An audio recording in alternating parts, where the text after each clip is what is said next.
This is Sneha, welcome back to the channel. Hope you all are doing great. तो इस channel पर मैं आपको कराती हूँ क्लास 12 की इकोनॉमिक्स एंड बिजनेस स्टडीज और क्लास 11 की इकोनॉमिक्स। आज से हम लोग स्टार्ट कर रहे हैं क्लास 11 की बिजनेस स्टडीज भी, और शुरुआत हम लोग कर रहे हैं हमारे पार्ट बी के चैप्टर से। चैप्टर का नाम है सोर्सेज ऑफ बिजनेस फाइनेंस। अब देखो, बिजनेस स्टडीज में थोड़ा सा कंफ्यूजन होता है। कुछ स्कूल्स के अंदर एनसीईआरटी चलती है, कुछ स्कूल्स के अंदर रेफरेंस बुक्स चलती है, और रेफरेंस बुक्स में से भी मैंने ये देखा है मोस्टली पूनम गांधी चलती है स्कूल्स के अंदर। तो मेरे इस लेक्चर के अंदर मैंने ये मेक श्योर करा है कि मैं एनसीईआरटी के सारे टॉपिक्स कवर करूं और एक रेफरेंस बुक पूनम गांधी के सारे टॉपिक्स कवर करूं। तो देखो, जाहिर सी बात है, अगर हम एनसीईआरटी कर रहे हैं और साथ में एक रेफरेंस बुक कर रहे हैं तो बाकी सारी रेफरेंस बुक्स आपकी कवर हो गई होंगी। ठीक है, तो दोनों बुक से हम लोग पढ़ेंगे। अच्छा, एक चीज और देखो, हो सकता है टॉपिक्स की सीक्वेंस चेंज हो, कोई टॉपिक आपकी बुक में पहले है, मैंने उस टॉपिक को बाद में कराया हो, तो उसके लिए टेंशन मत लेना। एक बार जब ये पूरा लेक्चर कंप्लीट हो जाएगा, जब पूरी वीडियो खत्म हो जाएगी, तब आपको पता चलेगा कि हम लोगों ने चैप्टर के अंदर एक एक टॉपिक कवर करा है काफी डिटेल के अंदर।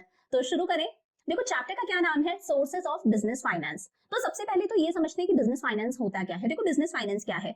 किसी भी बिजनेस को चलाने के लिए सबसे मेन क्या होता है, सबसे इंपॉर्टेंट क्या होता है? मनी। मनी के बिना कोई बिजनेस नहीं चल सकता, और इसी मनी को बोला जाता है बिजनेस फाइनेंस। फॉर एग्जाम्पल, अगर मान लो मुझे एक फर्नीचर बिजनेस स्टार्ट करना है, तो फर्नीचर बिजनेस को स्टार्ट करने के लिए मुझे लैंड खरीदना होगा, मुझे बिल्डिंग खरीदनी होगी, फैक्ट्री वगैरह जहां पर भी काम होगा, मुझे बहुत सारा फर्नीचर खरीदना होगा, लोगों के बैठने के लिए टेबल कुर्सी वगैरह खरीदनी होगी, मुझे मशीन्स परचेज करनी होंगी, बहुत सारी चीजें खरीदनी होंगी, पैसे की जरूरत है। अब अगर वो बिजनेस चल भी गया तो चलते हुए बिजनेस के अंदर भी आए दिन के खर्चे होते हैं। कभी इंप्लॉइज को सैलरी पे करनी है, कभी सरकार को टैक्सेस पे करने हैं, बिजली का बिल भरना है, रॉ मटेरियल खरीद के लाना है, तो हर चीज के लिए पैसे की रिक्वायरमेंट होती है, और इसी मनी को बोला जाता है business finance. Business is concerned with the production and distribution of goods and services for the satisfaction of needs of society. Business क्या है? Business के अंदर goods और services का production होता है, उनका distribution होता है, क्यों? ताकि society की needs को पूरा किया जा सके। और इन्हीं सारी एक्टिविटीज को करने के लिए बिजनेस को किसकी रिक्वायरमेंट होती है? मनी की, और इसी मनी को बोला जाता है बिजनेस फाइनेंस। क्लियर है? अब देखो, business can not function unless adequate funds are available to it. कोई भी बिजनेस तब तक अच्छे से काम नहीं कर सकता जब तक उसके पास में सफिशिएंट फंड्स अवेलेबल नहीं है। हर चीज के लिए पैसे की जरूरत पड़ती है, और इसीलिए बोला जाता है finance is called the life blood of any business. बहुत इंपॉर्टेंट वर्ड है कि जो बिजनेस फाइनेंस होता है वो किसी भी बिजनेस का क्या होता है? लाइफ ब्लड होता है। देखो, लाइफ ब्लड का मतलब क्या है? जैसे हम लोग कुछ भी खाते हैं तो बॉडी के अंदर न्यूट्रिएंट्स हर पार्ट तक कैसे पहुंचते हैं? ब्लड की हेल्प से। ब्लड सबसे इंपॉर्टेंट है। वैसे ही किसी भी बिजनेस को चलाने के लिए सबसे इंपॉर्टेंट क्या है? Business finance. और इसीलिए इस बिजनेस फाइनेंस को हम लोग बोलते हैं, बिजनेस फाइनेंस क्या है? बिजनेस का लाइफ ब्लड है। समझ में आया बिजनेस फाइनेंस क्या होता है? बिजनेस को चलाने के लिए जो पैसा काम में आता है, उस पैसे को क्या कहते हैं? Business finance. अब बात करते हैं नेचर ऑफ बिजनेस फाइनेंस। देखो, ये जो टॉपिक है ये एनसीईआरटी के अंदर पैराग्राफ में गिवन है, बट रेफरेंस बुक्स में पॉइंट्स में गिवन है, तो मैं आपको पॉइंट्स में करा रही हूँ, आप लोगों को लिखने में आसानी होगी। बिजनेस फाइनेंस का नेचर कैसा होता है? सबसे पहली बात, necessary for all types of businesses. देखो, ये जो बिजनेस फाइनेंस है ये हर तरह के बिजनेस के लिए जरूरी होता है। अगर आपका बिजनेस छोटा है तो भी पैसा चाहिए होगा, अगर आपका बिजनेस बड़ा है तो भी पैसा चाहिए होगा। हर तरह के बिजनेस को पैसे की जरूरत होती है, बिना पैसे के कोई काम नहीं होता। अगर आपका बिजनेस एक मैन्युफैक्चरिंग यूनिट है, यानी कि आप रॉ मटेरियल को फिनिश्ड गुड्स में कन्वर्ट कर रहे हो, आप लकड़ी ला रहे हो, लकड़ी से फर्नीचर बना रहे हो, पैसा चाहिए होगा। अगर आपका बिजनेस एक ट्रेडिंग कंसर्न है, फॉर एग्जांपल आप सामान लेकर आते हो, आप एक शर्ट लेकर आए 400 रुपए की, आपने उस शर्ट को 600 रुपए में बेचा, तो यहाँ पर भी पैसा चाहिए ना सामान खरीदने के लिए। तो हर तरह के बिजनेस के लिए पैसे की जरूरत होती है, फिर चाहे वो बिजनेस हमारा छोटा बिजनेस हो, चाहे बड़ा बिजनेस हो, चाहे मैन्युफैक्चरिंग कंसर्न हो, चाहे वो ट्रेडिंग कंसर्न हो।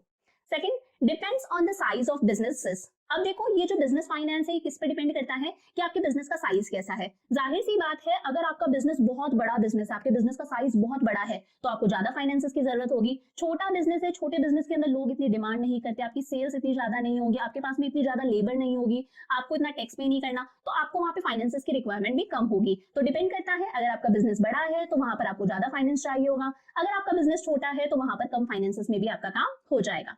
Third is includes all type of capital. देखो, ये जो बिजनेस फाइनेंस होता है इसमें हर तरह की कैपिटल आती है। अब कैपिटल मतलब जो बिजनेस के अंदर पैसा लगाया है, और ये जो पैसा होता है दो तरह का होता है। एक होता है ओनर्स फंड। क्या होता है? Owners fund. और एक होता है बोरोड फंड्स। मैं मेरा एग्जांपल देती हूँ। मेरा एक फर्नीचर बिजनेस है, इस फर्नीचर बिजनेस के अंदर जितना भी पैसा लगाया गया है वो सारा का सारा पैसा क्या है? मेरी सेविंग्स है। क्या है? मेरी सेविंग्स है। मैंने मेरी सारी सेविंग्स मेरे बिजनेस के अंदर लगा दी, ये क्या है? Owners fund. अब जरूरी नहीं है ना यार सारा पैसा मेरा खुद की सेविंग्स ही हो सकता है कुछ पैसा मैंने मार्केट से बोरो करा हो, कुछ पैसा मैंने बैंक से बोरो करा हो, कुछ बहुत सारे फाइनेंशियल इंस्टीट्यूशंस होते हैं जो उधार दे देते हैं, वहां से बोरो करा हो। तो ये जो बिजनेस फाइनेंस होता है ये खुद का लगाया हुआ पैसा भी हो सकता है, ये बोरो करके लगाया हुआ पैसा भी हो सकता है, दोनों ही पैसे बिजनेस फाइनेंसेस के अंदर आते हैं। फोर्थ इज फ्लक्चुएटिंग नेचर, देखो जो बिजनेस फाइनेंस है इसका नेचर कैसा होता है, फ्लक्चुएटिंग होता है। फ्लक्चुएटिंग मतलब कई बार तो बहुत ज्यादा फाइनेंसेस की रिक्वायरमेंट होती है, कई बार बहुत कम फाइनेंसेस की रिक्वायरमेंट होती है। फॉर एग्जांपल, मान लो आपके प्रोडक्ट की मार्केट के अंदर बहुत डिमांड आ रही है, डिमांड आ रही है मतलब आपकी सेल्स इंक्रीज होंगी, सेल्स इंक्रीज होगी तो आपको प्रोडक्शन ज्यादा करवाना पड़ेगा, रॉ मटेरियल ज्यादा लगेगा, आपको ज्यादा लेबर को पे करना पड़ेगा, तो ऑब्वियस सी बात है आपको ज्यादा बिजनेस फाइनेंस की रिक्वायरमेंट होगी। वहीं मैं कहती हूँ कंट्री के अंदर इन्फ्लेशन है, इन्फ्लेशन क्या होता है, इन्फ्लेशन का मतलब होता है महंगाई, महंगाई मतलब हर चीज की प्राइसेस बढ़ती जा रही हैं, तो जाहिर सी बात है आपको भी रॉ मटेरियल महंगे में मिलेगा, आपको अपने एम्प्लॉइज को भी सैलरी ज्यादा देनी पड़ेगी, तो वहां पर आपको ज्यादा फाइनेंस की रिक्वायरमेंट होगी। तो जो बिजनेस फाइनेंस होता है फ्लक्चुएटिंग नेचर का है, डिपेंड करता है कि कैसी सिचुएशन चल रही है। फॉर एग्जाम्पल, सामने वाले ने, जो आपका सप्लायर है, जो आपको रॉ मटेरियल बेचता है, लकड़ियां वगैरह बेचता है फर्नीचर बनाने के लिए, उसने क्रेडिट पर सेल कर दिया, आपको उधार पर सेल कर दिया, तो ठीक है यार बिजनेस फाइनेंस की रिक्वायरमेंट नहीं है। वो बोलता है मैं उधार पर सेल नहीं करूंगा, मैं तो कैश में ही सेल करूंगा, तो आपको बहुत ज्यादा फाइनेंसेस की रिक्वायरमेंट होगी। तो फ्लक्चुएटिंग नेचर होता है, कभी हमें ज्यादा पैसे की जरूरत पड़ती है, कभी हमें कम पैसे की जरूरत पड़ती है। Fifth is determines the size of businesses, देखो बिजनेस फाइनेंस से हमें पता चल जाता है हमारे बिजनेस का क्या साइज है। डेफिनेटली अगर आपके बिजनेस में बहुत सारा पैसा लगा हुआ है, हमेशा जो गल्ला है वो भरा हुआ ही रहता है, इसका मतलब आपका बिजनेस बड़ा है। अब अगर आपके बिजनेस के अंदर कम पैसा है, इतना पैसा ही नहीं है, कोई भी चीज खरीदने से पहले आपको सोचना पड़ता है, आपके सामने एक इन्वेस्टमेंट अपॉर्चुनिटी है, उसमें पैसा लगाने से पहले भी आपको सोचना पड़ रहा है, आपके पास में इतना पैसा अवेलेबल नहीं है, मतलब आपका बिजनेस क्या है, छोटा है। अगर आपके पास में ज्यादा फाइनेंसेस अवेलेबल है, मतलब आपका बिजनेस बड़ा होगा। अगर आपके पास में फाइनेंस की कमी है, मतलब कहीं ना कहीं आपका बिजनेस छोटा है। लास्ट इज वाइडर टर्म, देखो ये जो बिजनेस फाइनेंस में वर्ड बार बार बोल रही हूँ, एक बहुत बड़ा टर्म है, एक वाइडर टर्म है। इसका मतलब यही नहीं होता सिर्फ मनी, बिजनेस फाइनेंस का मतलब है सबसे पहले तो पता लगाना रिक्वायरमेंट ऑफ मनी की, कितने पैसे की आवश्यकता पड़ेगी, हमें कितना मनी चाहिए, फिर उस मनी का अरेंजमेंट करना, मेकिंग अरेंजमेंट ऑफ मनी, खुद की सेविंग से थोड़ा सा पैसा लगाना, खुद की सेविंग्स अगर सफिशिएंट नहीं है तो मार्केट से पैसा बोरो करना, शेयर्स वगैरह इशू करके पैसा अरेंज करना, डिबेंचर्स इशू करके पैसा अरेंज करना, कैसे भी करके उस पैसे को अरेंज करना, और फिर ये मेक श्योर करना कि जो पैसा हम लोगों ने अरेंज करा है, जो पैसा हम बिजनेस में लेकर आए हैं, उस पैसे को बहुत ही एफिशिएंटली, बहुत ही तरीके से यूटिलाइज करना, उसका वेस्टेज ना हो, उसे प्रॉपर तरीके से खर्च करना। इसे बोला जाता है कि बिजनेस फाइनेंस क्या है, एक बहुत बड़ी टर्म है। पता लगाओ कितने पैसे की जरूरत है, उस पैसे को अरेंज करो और उस पैसे को सोच समझ के खर्च करो। तो क्लियर हुआ, मैंने आपको बता दिया बिजनेस फाइनेंस क्या होता है और बिजनेस फाइनेंस का क्या नेचर है। अब बात करते हैं significance of business finance. Significance मतलब इंपॉर्टेंस, इंपॉर्टेंस भी बोल सकते हो, सिग्निफिकेंस भी बोल सकते हो। नीड्स लिखने के लिए आता है कि बिजनेस फाइनेंस की क्या नीड है, क्या जरूरत है, तो वहां पर भी आपको यही सारे पॉइंट्स लिखने हैं। तो पहला है necessary for establishing a business. देखो किसी भी बिजनेस की शुरुआत करने के लिए फाइनेंस बहुत इंपॉर्टेंट होता है। फॉर एग्जाम्पल मैं कहती हूँ कि मुझे फर्नीचर बिजनेस डालना है, तो उसके लिए मुझे लैंड की नीड होगी, मुझे वर्क प्लेस की नीड होगी, फॉर एग्जाम्पल मुझे फैक्ट्री की जरूरत पड़ेगी, बिल्डिंग की जरूरत पड़ेगी, मुझे मशीन्स खरीदनी पड़ेंगी, मुझे अलग अलग तरह का फर्नीचर खरीदना पड़ेगा। फॉर एग्जाम्पल मैंने टेबल कुर्सी वगैरह खरीदी लोगों के बैठने के लिए, मैंने एसी वगैरह खरीदा, व्हीकल्स खरीदे, अलग अलग चीजें खरीदनी होंगी। ये सब खरीदने के लिए मुझे किसकी जरूरत पड़ेगी, फाइनेंस की जरूरत पड़ेगी। बिना फाइनेंस के ये सारी चीजें नहीं मिल सकती, इसीलिए बोला जाता है किसी बिजनेस को एस्टैब्लिश करने के लिए business finance is very important. Business establish हो गया, अब उस बिजनेस को स्मूथली रन करने के लिए, टू रन बिजनेस स्मूथली, उस बिजनेस को स्मूथली चलाने के लिए भी फाइनेंस की रिक्वायरमेंट होगी। आए दिन हमें रॉ मटेरियल खरीदना होगा, अपने एम्प्लॉइज को सैलरी देनी होगी, सरकार को टाइम पर टैक्सेस पे करने पड़ेंगे, हमारी फैक्ट्री का इलेक्ट्रिसिटी का बिल पे करना पड़ेगा। आए दिन के खर्चे जो चलते जाएंगे, इन सब खर्चों को करने के लिए भी किसकी रिक्वायरमेंट होगी, बिजनेस फाइनेंस की। Third is necessary for modernisation and expansion of business. दो चीजें हैं, अगर आपको अपने बिजनेस को मॉडर्नाइज करना है, मॉडर्नाइज मतलब जो पुरानी मशीनरी है आपको उसे हटा के उसको रिप्लेस करना है एक नई मशीनरी से, आपको नई मशीनरी खरीदनी है, किसकी जरूरत पड़ेगी, पैसे की जरूरत पड़ेगी। आपको अपने बिजनेस को एक्सपैंड करना है, बढ़ाना है, एक मंजिला बिजनेस था आपको उसे 2 मंजिला करना है। या फिर मैं कहती हूँ अभी तक आप सिर्फ सोफा सेट सेल करते थे, अब आपने सोचा हम तो डाइनिंग टेबल भी बेचेंगे, तो आप एक नया प्रोडक्ट और लेकर आ रहे हो। तो अगर आपको अपने बिजनेस को मॉडर्नाइज करना है या फिर और एक्सपेंड करना है, उसके लिए भी पैसे की रिक्वायरमेंट होगी। Fourth is necessary for availing the business opportunities. आपके सामने कमाल की अपॉर्चुनिटी है और उस अपॉर्चुनिटी का आपको फायदा उठाना है, पैसे की जरूरत पड़ेगी।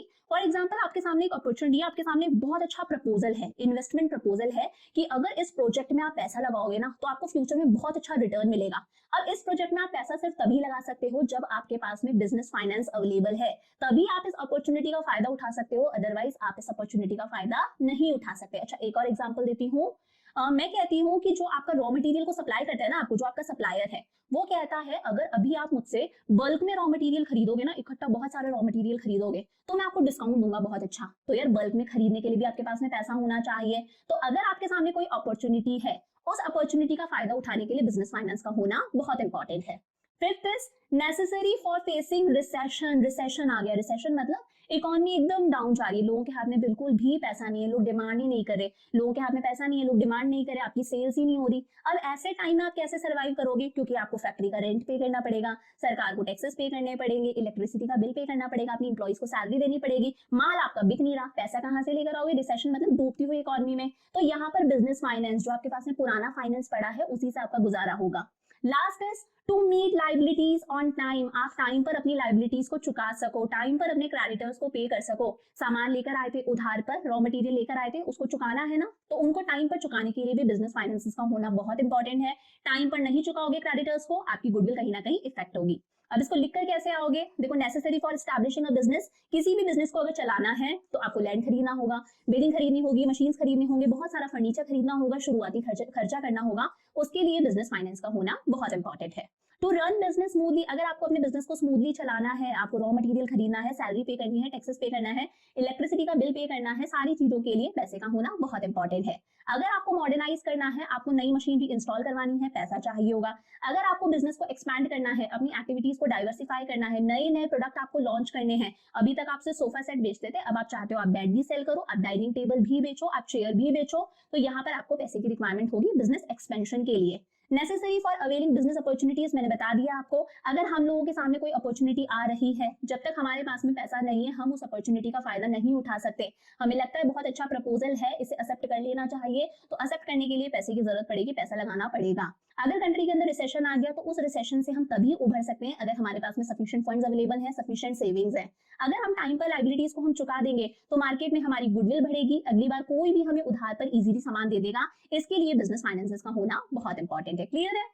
आगे बढ़ते हैं। देखो, financial needs of a business, किसी भी बिजनेस की जो फाइनेंशियल नीड्स होती है, पैसे की जो जरूरतें होती है, उन्हें टू कैटेगरीज में क्लासिफाई करा है। पहला है फिक्स्ड कैपिटल रिक्वायरमेंट्स, दूसरा है वर्किंग कैपिटल रिक्वायरमेंट्स। देखो, हर बिजनेस को बहुत सारे फिक्स्ड असेट्स खरीदने होते हैं। फॉर एग्जांपल, बिल्डिंग खरीदनी होती है, बहुत सारे व्हीकल्स खरीदने होते हैं, मशीन्स खरीदनी होती है, फर्नीचर खरीदना होता है, लैपटॉप्स वगैरह खरीदने होते हैं। ये कौन सी चीजें हैं? बिजनेस के फिक्स्ड असेट्स है। ये ऐसी चीजें हैं जो बिजनेस के अंदर लंबे समय तक यूज आने वाली है, लंबे टाइम तक बिजनेस इन्हें यूज करेगा। इन सब चीजों को खरीदने के लिए जो पैसे लगता है, उस पैसा को बोला जाता है फिक्स्ड कैपिटल रिक्वायरमेंट्स। क्या कहते हैं? Fixed capital requirements. शुरुआत में इस पर खर्चा ज्यादा होता है, अगर आपको बिजनेस शुरू करना है। बीच बीच में भी होता है, नई मशीनरी खरीद रहे हैं, नया फर्नीचर खरीद रहे हैं, बट शुरुआत में इन सब चीजों पर मोटा खर्चा करा जाता है। ठीक है भाई। अब बिजनेस की डे टू डे एक्टिविटीज को कंडक्ट करने के लिए, मतलब एम्प्लॉइज को सैलरी देनी है, सरकार को टैक्सेस देने हैं, इलेक्ट्रिसिटी का बिल पे करना है, रॉ मटेरियल खरीद के लेकर आना है, आए दिन के खर्चे, इन सब चीजों के लिए भी पैसे की जरूरत पड़ती है,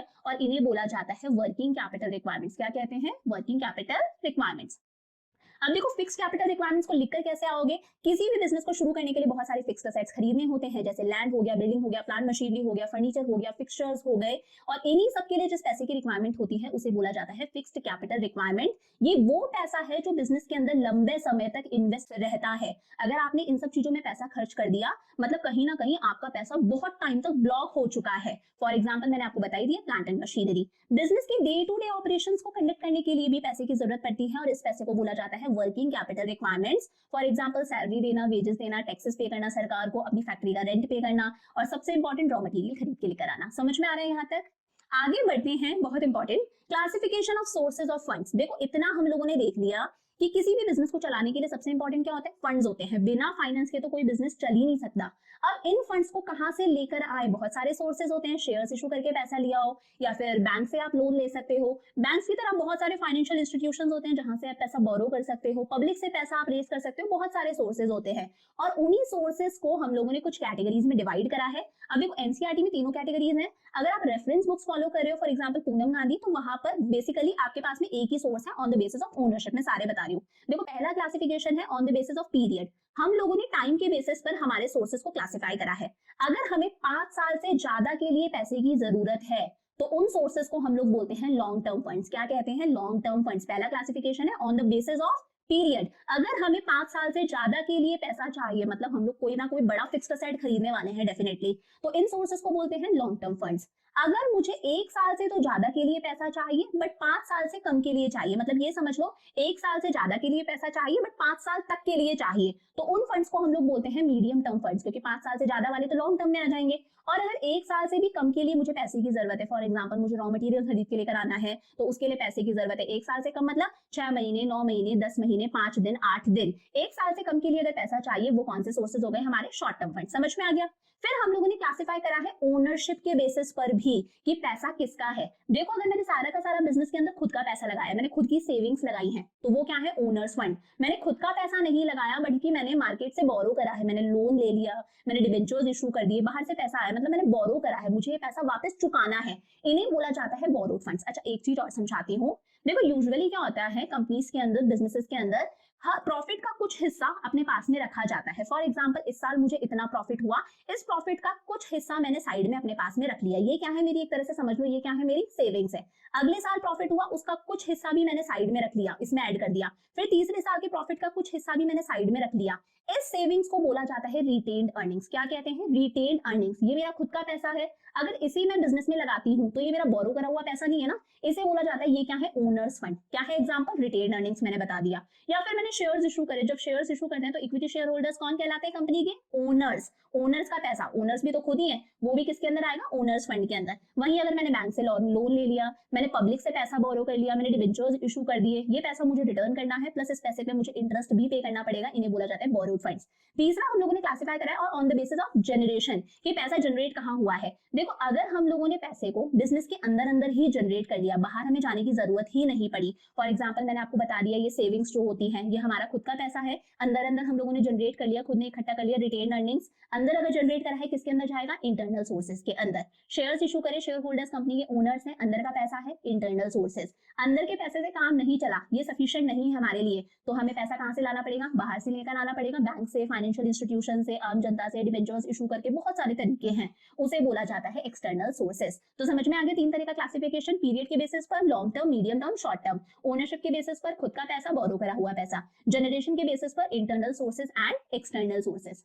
अब ये एक फ्लो चार्ट है, ये आप लोगों की बुक के अंदर भी गिवन होगा, एनसीईआरटी के अंदर तो, और इसके ये सोर्सेज दे रखे हैं, शेयर्स हो गए, रिटेन अर्निंग्स हो गए, डिबेंचर्स हो गए, इन सारे सोर्सेज को ही हम इस चैप्टर के अंदर डिटेल में डिस्कस करने वाले हैं। सबसे पहले ये बता देती हूँ लिखकर कैसे आओगे। देखो पीरियड के बेसिस पर लॉन्ग टर्म, अगर हमें पैसा 5 साल से ज्यादा के लिए चाहिए तो वो किसके अंदर आएगा, लॉन्ग टर्म फंड्स के अंदर। ये पैसा आप कहां से रेज कर सकते हो, शेयर्स इशू करके लेकर आ सकते हो, डिबेंचर्स इशू करके लेकर आ सकते हो, रिटेन अर्निंग्स आप साइड में इकट्ठा करते जा रहे थे, खुद के गुल्लक के अंदर आपकी सेविंग्स थी, या फिर बैंक्स भी आपको लंबे समय के लिए लोन देते हैं, 5 साल से ज्यादा के लिए लोन देते हैं। बहुत सारे फाइनेंशियल इंस्टीट्यूशंस होते हैं, फॉर एग्जांपल मैं आपको बताती हूँ, आईडीबीआई। आईडीबीआई की फुल फॉर्म है industrial development bank of India. ये एक प्रकार का फाइनेंशियल इंस्टीट्यूशन है, इसका काम है कंट्री के अंदर जो इंडस्ट्रीज हैं उन्हें लोन प्रोवाइड करना, ताकि कंट्री के अंदर इंडस्ट्रीज का डेवलपमेंट हो सके, यहाँ से भी हम लंबे समय के लिए पैसा बोरो कर सकते हैं। आप समझ जाओ यार, अगर पैसा 5 साल से ज्यादा के लिए चाहिए, मतलब आप इस पैसे से बहुत सारे फिक्स्ड असेट्स खरीदने वाले हो, या तो प्लांट खरीदोगे, लैंड खरीदोगे, बिल्डिंग खरीदोगे, कोई फिक्स्ड असेट खरीदोगे। समझ में आ गया। मीडियम टर्म मतलब अगर आपको 1 साल से ज्यादा के लिए पैसों की जरूरत है, बट 5 साल से कम के लिए, 5 साल तक के लिए अगर पैसे की जरूरत है, तो वो मीडियम टर्म फंड्स हैं। कहां से अरेंज कर सकते हो, बैंक से ले सकते हो आप लोन, बैंक से आप छोटे टाइम के लिए भी लोन ले सकते हो, फाइनेंशियल इंस्टीट्यूशन से ले सकते हो, पब्लिक डिपॉजिट्स, लीज फाइनेंसिंग, ये सारी चीजें अभी हम लोग डिटेल में डिस्कस करने वाले हैं। इस चैप्टर का नाम ही क्या है, सोर्सेज ऑफ बिजनेस फाइनेंस। तो सारे सोर्सेज को हम लोग डिटेल में डिस्कस करेंगे, अभी बस नाम पता होने चाहिए। शॉर्ट टर्म मतलब 1 साल के अंदर अंदर तक के लिए आपको पैसों की जरूरत है, आप 1 साल के अंदर अंदर उस पैसे को वापस लौटा दोगे। कहां से लाओगे, ट्रेड क्रेडिट। ट्रेड क्रेडिट का मतलब होता है रॉ मटेरियल आप उधार पर खरीद के ले आए, उधार पर खरीद के लिए 3 महीने बाद में चुका दोगे, ये ट्रेड क्रेडिट होता है। आपको जो कमर्शियल बैंक है वो भी छोटे टाइम के लिए लोन दे सकते हैं, कमर्शियल पेपर, बहुत सारे सोर्सेज हैं। सेकंड देखो, जो ओनरशिप वाला है वो बाद में बताऊंगी, पहले जनरेशन बता देती हूँ क्योंकि ओनरशिप इंपॉर्टेंट है। अगर आपने पैसा with in the business generate कर लिया, बिजनेस के अंदर अंदर खुद ने आपने सेव करा था, रिटेन अर्निंग्स, शेयर्स इशू करे हैं, तो ये पैसा आपने इंटरनली जनरेट करा है, बाहर से आप नहीं लेकर आए, इसे बोला जाता है इंटरनल सोर्सेज। बट देखो अंदर एक लिमिटेड अमाउंट ही आप जनरेट कर सकते हो, अनलिमिटेड पैसा जनरेट नहीं कर सकते। अंदर आपने इकट्ठा कर लिया 25 लाख, 30 लाख, 50 लाख, मान लो रिक्वायरमेंट होती 1 करोड़, 1.5 करोड़, 2 करोड़ की, कंपनी की बात है, तो अंदर आप इतना पैसा कैसे जनरेट कर लोगे। तो ये जो फंड्स होते हैं ये बिजनेस की लिमिटेड नीड्स को ही पूरा कर पाते हैं, इंटरनली हम इतना पैसा जनरेट नहीं कर पाते, जो बहुत सारे फंड्स की बात होती है करोड़ों में। तब हमें लगता है यार पैसा बाहर से लेकर आओ। उन सोर्सेस को बोला जाता है एक्सटर्नल सोर्सेस। ये वो सोर्सेस हैं जब हम पैसा बाहर से लेकर आते हैं outside an organisation. For example हमारे सप्लायर से हमने उधार ले लिया, कोई लेंडर है, लेंडर मतलब जो भी हमें उधार पे दे रहा है, बैंक्स वगैरह, वहां से ले आए, बता दिया मैंने बैंक से ले आओ। प्रेफरेंस शेयर्स इशू कर दो आप, बहुत सारे तरीके होते हैं। आप उधार पर सामान खरीद के लेकर आ सकते हो, ट्रेड क्रेडिट। जब कंपनी को लार्ज अमाउंट ऑफ फंड्स की रिक्वायरमेंट होती है तो इतना पैसा कंपनी इंटरनली जनरेट नहीं कर पाती, तो ये काम वो कहां से करती है, अपने एक्सटर्नल सोर्सेज से करती है। और एक्सटर्नल सोर्सेज कॉस्टली होते हैं। कॉस्टली क्यों होते हैं? देखो यहाँ पर आपको इंटरेस्ट पे करना पड़ेगा, आपको प्रिंसिपल अमाउंट तो चुकाना ही है। आपने 10 लाख का लोन लिया है तो 10 लाख तो चुकाओगे ही, उस पर आपको हर महीने इंटरेस्ट भी पे करना है। बहुत सारे नाटक होते हैं, तो ये कॉस्टली पड़ता है। Sometimes assets are mortgaged to raise funds from external sources। कई बार जब आप बाहर से पैसा लेकर आते हो, फॉर एग्जांपल बैंक से, फाइनेंशियल इंस्टीट्यूशन से, तो आपको अपने असेट्स भी गिरवी रखवाने पड़ सकते हैं। बैंक ऐसे ही लोन नहीं देते, आपको कोई ना कोई अपना असेट यानी कि अपना कोई मशीनरी वगैरह, अपनी कोई बिल्डिंग वगैरह गिरवी रखवानी पड़ती है, तब बैंक आपको लोन देते हैं। समझ में आ गया? थर्ड है हमारा on the basis of ownership, कि पैसा किसका है। Owners fund means funds that are provided by the owner of an enterprise. अगर एंटरप्राइज का खुद जो ओनर है वो पैसा लगाता है तो उसे क्या बोलते हैं, ओनर्स फंड है। तो ये कंपनी के शेयर होल्डर्स भी हो सकते हैं अगर हम कंपनी की बात करते हैं, क्योंकि शेयर होल्डर्स भी क्या होते हैं, ओनर्स होते हैं। अगर हम पार्टनरशिप फर्म की बात करते हैं तो ये पार्टनर्स हो सकते हैं क्योंकि वो भी ओनर्स हैं। और अगर एक अकेला बंदा है, फॉर एग्जाम्पल मेरे फादर का फर्नीचर बिजनेस है, वो एक अकेले बंदे हैं, अगर वो पैसा लगाते हैं तो वो सोल ट्रेडर है, अकेले हैं, वो पैसा लगाते हैं, वो भी ओनर्स फंड है। इट ऑल्सो इंक्लूड्स प्रॉफिट्स री इन्वेस्टेड इन द बिजनेस। हम लोग जो हमारे गुल्लक में प्रॉफिट हर बार सेविंग्स डालते जाते हैं ना, कि हमारे प्रॉफिट का कुछ पार्ट हम लोगों ने सेव कर लिया, हमारे प्रॉफिट का कुछ पार्ट हम लोगों ने सेव कर लिया, जैसे हम रिटेन अर्निंग्स बोलते हैं, वो भी इसी का एक एग्जांपल है, क्योंकि वो खुद का पैसा है। अब ध्यान से देखना, it remains invested in the business for a longer duration. ये वो पैसा है जो बिजनेस के अंदर एक लंबे समय तक इन्वेस्ट रहता है and is not required to be refunded during the life period of the business। इस पैसे को रिफंड करने की यानी कि लौटाने की जरूरत नहीं पड़ती। मैंने खुद का पैसा लगाया तो खुद ही थोड़ी ना खुद का पैसा खुद को लौटाऊंगी। इवन जब हम शेयर्स भी इशू करते हैं तो जो शेयर कैपिटल होती है, जो लोगों ने पैसा लगा रखा है, वो रिफंड कब करा जाता है, जब कंपनी वाइंड अप होती है, बंद होती है। तो ये वो पैसा है जो बिजनेस के अंदर लंबे समय तक रखा रहता है। इस पैसे को हमें रिफंड करने की जरूरत नहीं पड़ती, जबकि अगर हम बाहर से बोरो करते हैं तो उस पैसे को रिफंड करना पड़ता है। सोर्सेज, आपने शेयर्स इशू करके पैसा इकट्ठा करा है, आपने खुद का पैसा लगाया है, रिटेन अर्निंग्स, ये यहाँ है ओनर्स फंड है।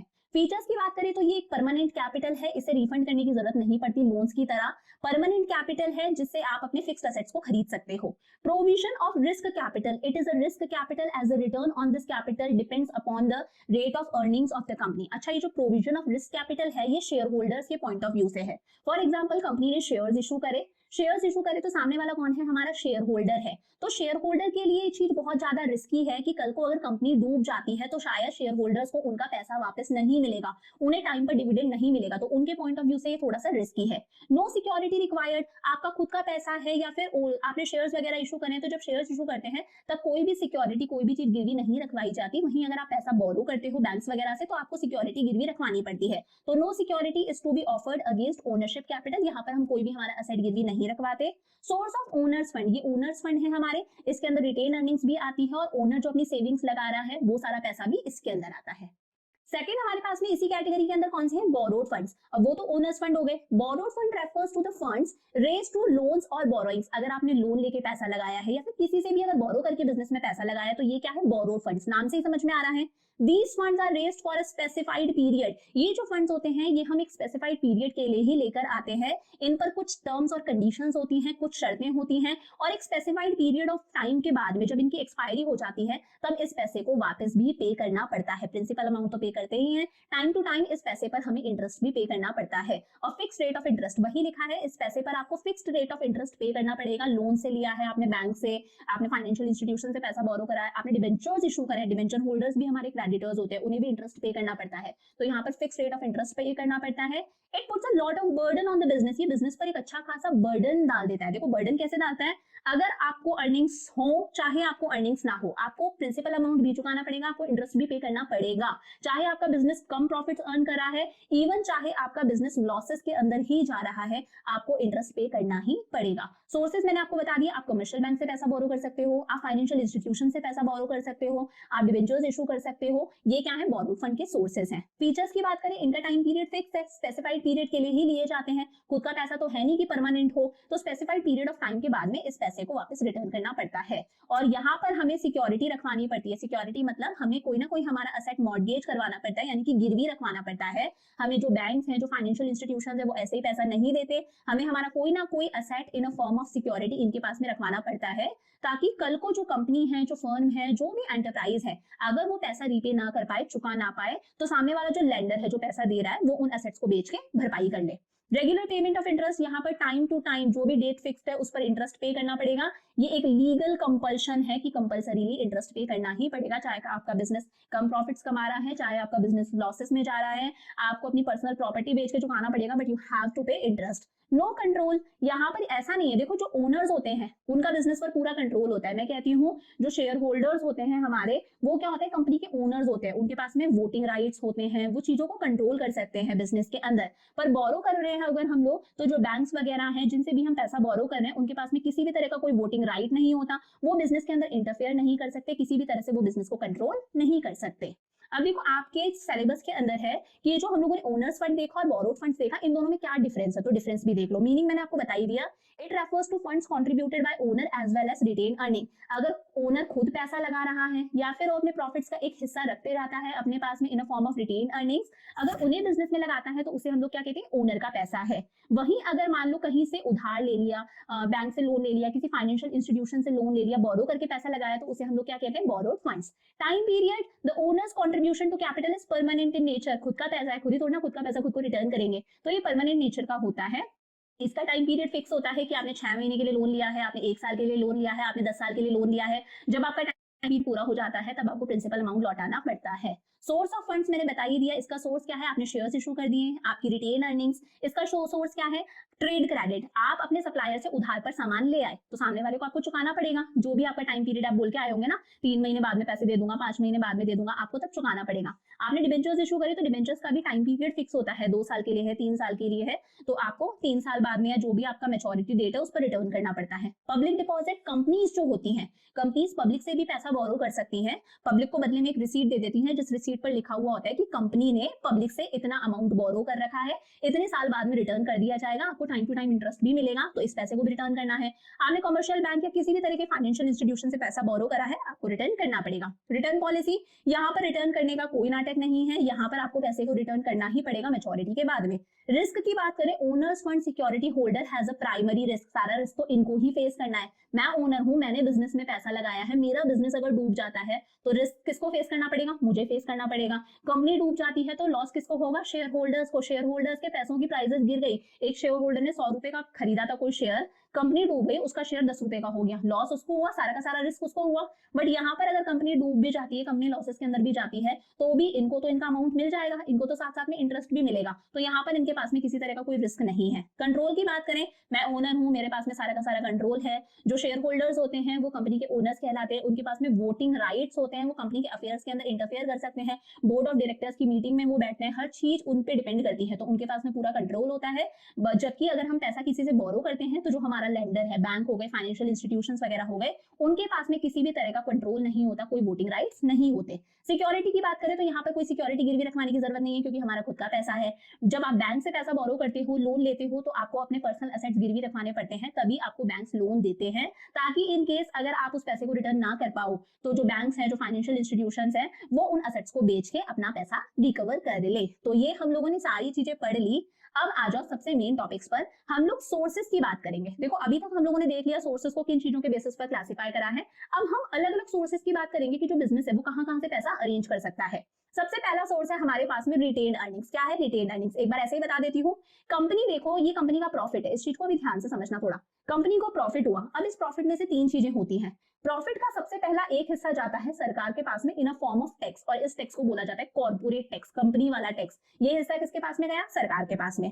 तो उसके बाद में एक हिस्सा जाता है in a form of dividend, in a form of dividend. Shareholders जो होते हैं कंपनी के, उन शेयर होल्डर्स को डिविडेंड दिया जाता है, उनको दिया जाता है एज अ डिविडेंड। और जो बाकी का पैसा होता है वो कंपनी अपने पास में रख लेती है, अपने गुल्लक में डाल देती है, जिसे वो खर्च नहीं करती। इसे बोला जाता है रिटेन अर्निंग्स, रिटेन अर्निंग्स। अब देखो सरकार को टैक्स जितना देना है ये तो देना ही पड़ेगा, this is a compulsory payment, तो ये तो कंपनी के हाथ में नहीं है। बट ये दो चीजें कंपनी के हाथ में है, डिविडेंड और रिटेन अर्निंग्स। देखो प्रेफरेंस शेयर होल्डर्स को फिक्स्ड डिविडेंड दिया जाता है, अभी आप पढ़ोगे, बट एक होते हैं इक्विटी शेयर होल्डर्स जिनका डिविडेंड फिक्स नहीं होता। ये चीजें मैं आगे आपको और डिटेल में एक्सप्लेन करूंगी। तो यहाँ पर डिविडेंड और रिटेन अर्निंग्स बचे। देखो अगर कंपनी डिविडेंड ज्यादा दे देती है तो उसके खुद के पास में कम पैसा बचेगा, वो अपने पास में कम रख पाएगी। बट अगर कंपनी ने अपने पास में ज्यादा रख लिया तो ऑब्वियसली बात है उसे डिविडेंड कम पे करना पड़ेगा। तो ये वो पैसा है जो कंपनी अपने पास में रखती है अपने गुल्लक के अंदर, जिसे खर्च नहीं करती। इस पैसे को बोला जाता है रिटेन अर्निंग्स। बहुत साल तक इकट्ठा करती है। जब भी पैसे की रिक्वायरमेंट होती है, कोई मशीनरी खरीदनी हो, कोई लैंड खरीदना है, कोई बिल्डिंग खरीदनी है, किसी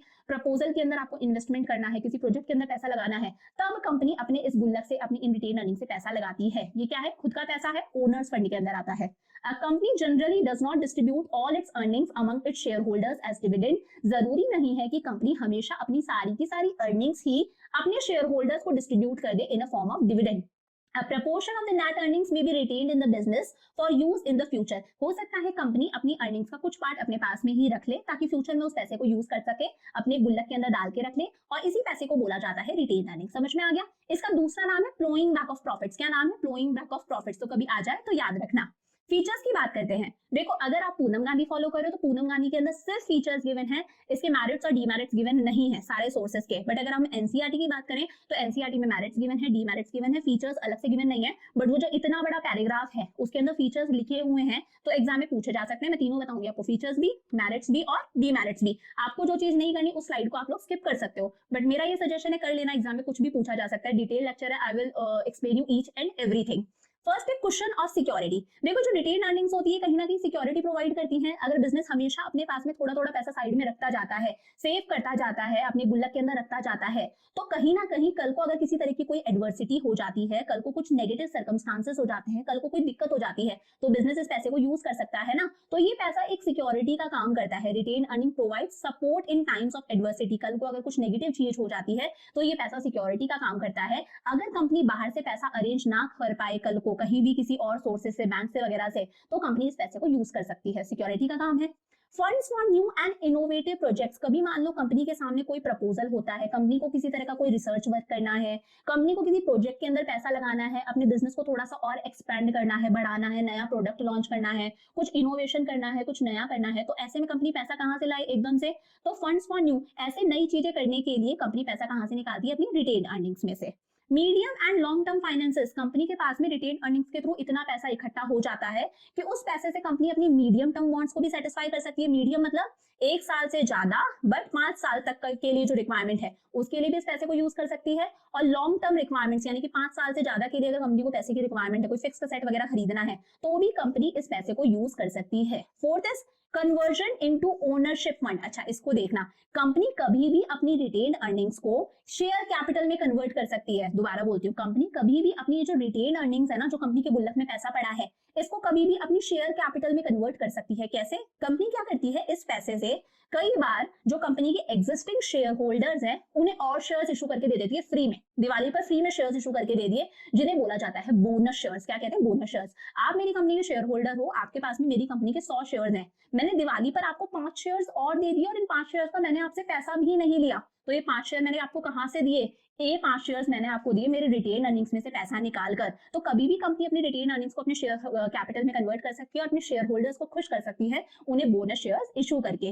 मोस्ट डिपेंडेबल सोर्स है यार, सबसे डिपेंडेबल सोर्स है, क्योंकि हमारा खुद का पैसा है, इंटरनल सोर्स से ये पैसा आया है, हम किसी एक्सटर्नल सोर्स पे डिपेंडेंट नहीं है, हम बैंक्स के पास नहीं गए, हम फाइनेंशियल इंस्टीट्यूशंस के पास में नहीं गए, कभी भी पैसे की जरूरत पड़ी हम लोगों ने हमारे खुद के पैसे में से निकाल लिया। किसी तरह का कोई इंटरफेरेंस नहीं है, हमारी जो कंट्रोलिंग पावर है उसका कोई डाइल्यूशन नहीं हो रहा, हमारी कंट्रोलिंग पावर शेयर ही नहीं हो रही, क्योंकि ये पैसा खुद का है, हमारा खुद का पैसा हम लोगों ने बिजनेस के अंदर लगाया है, तो पूरा कंट्रोल हमारे हाथ में, हमारी कंट्रोलिंग पावर शेयर नहीं हो रही, एक्सटर्नल कोई इंटरफेरेंस नहीं है। मेरिट्स की बात करें, परमानेंट सोर्स ऑफ फंड्स है, ये परमानेंट पैसा है, इसे हमें कभी रिटर्न करने की जरूरत नहीं है, हमारा खुद का पैसा है। It does not involve any explicit cost. यहाँ पर किसी तरह की कोई एक्सप्लिसिट कॉस्ट नहीं आ रही, कोई बाहरी कॉस्ट नहीं आ रही। अगर हम बैंक से पैसा लेकर आते तो हमें इंटरेस्ट पे करना होता, डिबेंचर्स इशू करते तो इंटरेस्ट पे करना होता, शेयर्स अगर इशू करने हैं, प्रेफरेंस शेयर होल्डर्स की मैं बात करूँ तो उनको फिक्स्ड डिविडेंड पे करना पड़ता है। बट यहाँ पर हमारा कोई एक्स्ट्रा खर्चा नहीं आ रहा है, हमारा खुद का पैसा था। There is a greater degree of operational freedom. Freedom है यार, पूरी तरीके से मेरा खुद का पैसा है, मैंने बिजनेस के अंदर लगाया, किसी तरह का कोई इंटरफेरेंस ही नहीं है, पूरी तरह से हमारे काम के अंदर फ्रीडम है, मेरा पैसा है, मुझे कोई कुछ नहीं कह सकता। It helps business to absorb unexpected losses. अगर मेरे गुल्लक के अंदर सफिशिएंट फंड्स अवेलेबल हैं तो कभी भी अगर किसी भी तरह के कुछ अनएक्सपेक्टेड लॉसेस होते हैं, कल को कुछ भी दिक्कत होती है, तो मैं इन फंड्स को यूज कर सकती हूँ, अपने जो अनएक्सपेक्टेड लॉसेस हैं उन्हें मैं एब्सॉर्ब कर सकती हूँ। इट में increase market price of equity shares of the company, और इसकी वजह से कई बार कंपनी के इक्विटी शेयर्स की प्राइसेस बढ़ जाती है। कैसे? देखो, बाहर वालों को पता चला यार कंपनी की रिटेन अर्निंग्स इतनी ज्यादा है, तो अपने आप ही एक इमेज डेवलप होगी, यार क्या शानदार कंपनी है, फाइनेंसेस को कितना अच्छे तरीके से मैनेज कर रखा है, वेल डिसिप्लिन्ड कंपनी है, खुद की रिटेन अर्निंग्स इतनी ज्यादा है, खुद के पास इतनी सारी सेविंग्स है, तो कंपनी की तो जो फाइनेंशियल स्ट्रेंथ है ना वो कमाल की है। अब कंपनी की वाहवाही हो रही है, कंपनी की गुडविल हो रही है, कंपनी की जब गुडविल होती है तो कंपनी के शेयर्स की प्राइसेस अपने आप क्या हो जाती है, इंक्रीज हो जाती है। तो इसकी वजह से कंपनी की गुडविल डेवलप होती है कि कंपनी की फाइनेंशियल स्ट्रेंथ बहुत अच्छी है, कंपनी के पास में साइड में इतना अच्छा पैसा है, तो कंपनी के शेयर्स की मार्केट प्राइसेस अपने आप इंक्रीज हो जाएगी। लिमिटेशंस की बात करें तो देखो, मैंने आपको बताया था प्रॉफिट में से 3 हिस्से होते हैं, एक हिस्सा टैक्स जिसका लोग कुछ नहीं कर सकते, एक हिस्सा डिविडेंड, एक हिस्सा होता है रिटेन अर्निंग्स। अगर कंपनी रिटेन अर्निंग्स बहुत ज्यादा रख लेती है, अपने पास में बहुत ज्यादा रख लेती है, तो डेफिनेटली कंपनी डिविडेंड कम पे करेगी। डिविडेंड कम पे करेगी तो बताओ जो एग्जिस्टिंग शेयर होल्डर्स है उन्हें डिससेटिस्फेक्शन होगा या नहीं होगा? शेयर होल्डर्स सोचेंगे यार हमें डिविडेंड ही पे नहीं करा कंपनी ने। तो अगर हम रिटेन अर्निंग्स बहुत ज्यादा रखते हैं कंपनी, तो इसकी वजह से एग्जिस्टिंग शेयर होल्डर्स के मन में डिससेटिस्फेक्शन जाग सकता है, वो नाराज हो सकते हैं कि उन्हें कम डिविडेंड पे किया जा रहा है, कंपनी खुद के पास में पैसा रखती जा रही है। It is an uncertain source of fund, ये अनसर्टेन सोर्स है। देखो, जरूरी नहीं है इस साल कंपनी ने मान लो रिटेन अर्निंग्स रख दी 10 लाख रुपए की, तो अगली साल भी 10 लाख रुपए अपने पास में रख ले, पॉसिबल नहीं है, अनसर्टेन है। प्रॉफिट्स होंगे तो कंपनी रख पाएगी, प्रॉफिट्स नहीं होंगे तो कहां से रखेगी? ज्यादा प्रॉफिट है ज्यादा रख लेगी, रिटेन अर्निंग्स कम है तो कम रखेगी। तो अनसर्टेन सोर्स है अगर आपके बिजनेस के प्रॉफिट्स फ्लक्चुएटिंग नेचर के हैं, कभी बढ़ते हैं कभी कम होते हैं। Last, many firms do not recognize opportunity cost associated with these funds। देखो, अपॉर्चुनिटी कॉस्ट का मतलब क्या है? कुछ पाने के लिए कुछ खोना पड़ता है, पता है ना, कुछ पाने के लिए कुछ खोना पड़ता है, इसे बोला जाता है अपॉर्चुनिटी कॉस्ट। कंपनी इस पैसे को अपने पास में रिटेन करके गुल्लक में डाल दी जा रही है, ठीक है। अगर मान लो कंपनी इस पैसे को कहीं इन्वेस्ट करती तो हो सकता है कंपनी का पैसा 1 का 2 हो जाता, 10 लाख रखे थे 10 लाख के 15 लाख बन जाते, 20 लाख बन जाते, रिटर्न मिलता है इन्वेस्टमेंट पर। बट क्योंकि कंपनी इस पैसे को अपने पास में गुल्लक में रखती जा रही है तो ये पैसा जैसा था वैसा का वैसा ही पड़ा है। तो कंपनी कई बार भूल जाती है यार कि इसकी अपॉर्चुनिटी कॉस्ट क्या है, हम इसको रखने के चक्कर में क्या खो रहे हैं। अगर हम इस पैसे को कहीं लगाते इन्वेस्ट करते तो क्या पता ये पैसा 1 का 2 हो जाता। तो बहुत सारी फर्म्स इस अपॉर्चुनिटी कॉस्ट को नहीं देख पाती कि इस पैसे को इन्वेस्ट भी किया जा सकता था। तो एक सोर्स मैंने आपको पढ़ा दिया, दैट इज रिटेन अर्निंग्स। चलते हैं नेक्स्ट सोर्स की तरफ। नेक्स्ट सोर्स है हमारा ट्रेड क्रेडिट। देखो, रिटेन अर्निंग्स क्या था? ओनर्स फंड, खुद का पैसा था। ट्रेड क्रेडिट का मतलब क्या है? सपोज आज मैं एक बिजनेस करती हूँ, मेरा फर्नीचर का बिजनेस है, मुझे लकड़ियां खरीद के लेकर आनी है फर्नीचर बनाने के लिए, वुड्स खरीदनी है, मेरे पास में इस वक्त पैसा नहीं है, मैं गई सप्लायर के पास में, सप्लायर से उधार में सामान खरीद के लेकर आ गई। सप्लायर भी आराम से देगा, उसको तो अपनी सेल्स इंक्रीज करनी ही, ही विल बी लाइक कि अरे ले जाओ, मैं कहाँ जा रहा हूँ, आप कहाँ जा रहे हो, बाद में लौटा देना, अगली बार जब सामान खरीदने आओ तब लौटा देना। ऐसा होता है बिजनेस के अंदर। तो जब एक ट्रेडर दूसरे ट्रेडर को उधार पर सामान बेचता है तो ये भी तो एक तरह से मैंने पैसा बोरो ही करा है ना। मैं उधार पर सामान लेकर आई हूँ सपोज 10,000 रुपए का, तो एक तरह से मैंने सामने वाले से 10,000 रुपए ले रखे हैं। मुझे सामने वाले को जो भी टाइम पीरियड है, जितने भी टाइम पीरियड के बाद में मैंने बोला I will return your money, उतने टाइम पीरियड के बाद में मुझे सामने वाले को 10,000 रुपए लौटाने हैं। This is known as trade credit. When one trader, जब एक ट्रेडर दूसरे ट्रेडर को उधार पर सामान बेचता है, यानी कि जब एक ट्रेडर दूसरे ट्रेडर को क्रेडिट देता है, उधार देता है कि आप उधार पर भी मुझसे सामान खरीद सकते हो, तो इसे बोला जाता है ट्रेड क्रेडिट। ये क्या है? शॉर्ट पीरियड ऑफ टाइम के लिए, यानी कि 1 साल से कम के लिए मुझे एक तरह से उधार मिल रहा है। It is a short term source of financing. देखो, short term source of financing है। मैं ऐसा नहीं कर सकती यार, सामान ले आती हूँ सामने वाले से, सामने वाले को बोल के आऊँ इसकी पेमेंट मैं आपको 3 साल बाद में कर दूंगी, पॉसिबल नहीं है, सामने वाला मुझे बेचेगा ही नहीं। तो एक शॉर्ट टर्म सोर्स है। अगर मैं सामने वाले को कहती हूँ I will pay you after 5 months 3 months, तो वो इजीली मुझे दे देगा उधार पर। It is granted on the basis of goodwill. ये मेरे को मेरी गुडविल के बेसिस पर मिलेगा, मेरी फाइनेंशियल साउंडनेस के बेसिस पर मिलेगा। सामने वाले को लगता है कि मेरी जो कंपनी है वो एक स्टेबल कंपनी है, फाइनेंशियली साउंड है, अच्छा पैसा है मेरी कंपनी के अंदर, मेरी मार्केट में गुडविल अच्छी है, मैं टाइम पर पैसा लौटा देती हूँ, मेरी इमेज अच्छी है, तो सामने वाला मुझे उधार पे देगा, नहीं तो कोई ना देने बैठा। It facilitates purchase of supplies without making immediate payment. यहाँ पर मैं आराम से सामान खरीद सकती हूँ बिना इमीडिएटली पेमेंट करे। शॉर्ट टर्म सोर्स है फाइनेंसिंग का।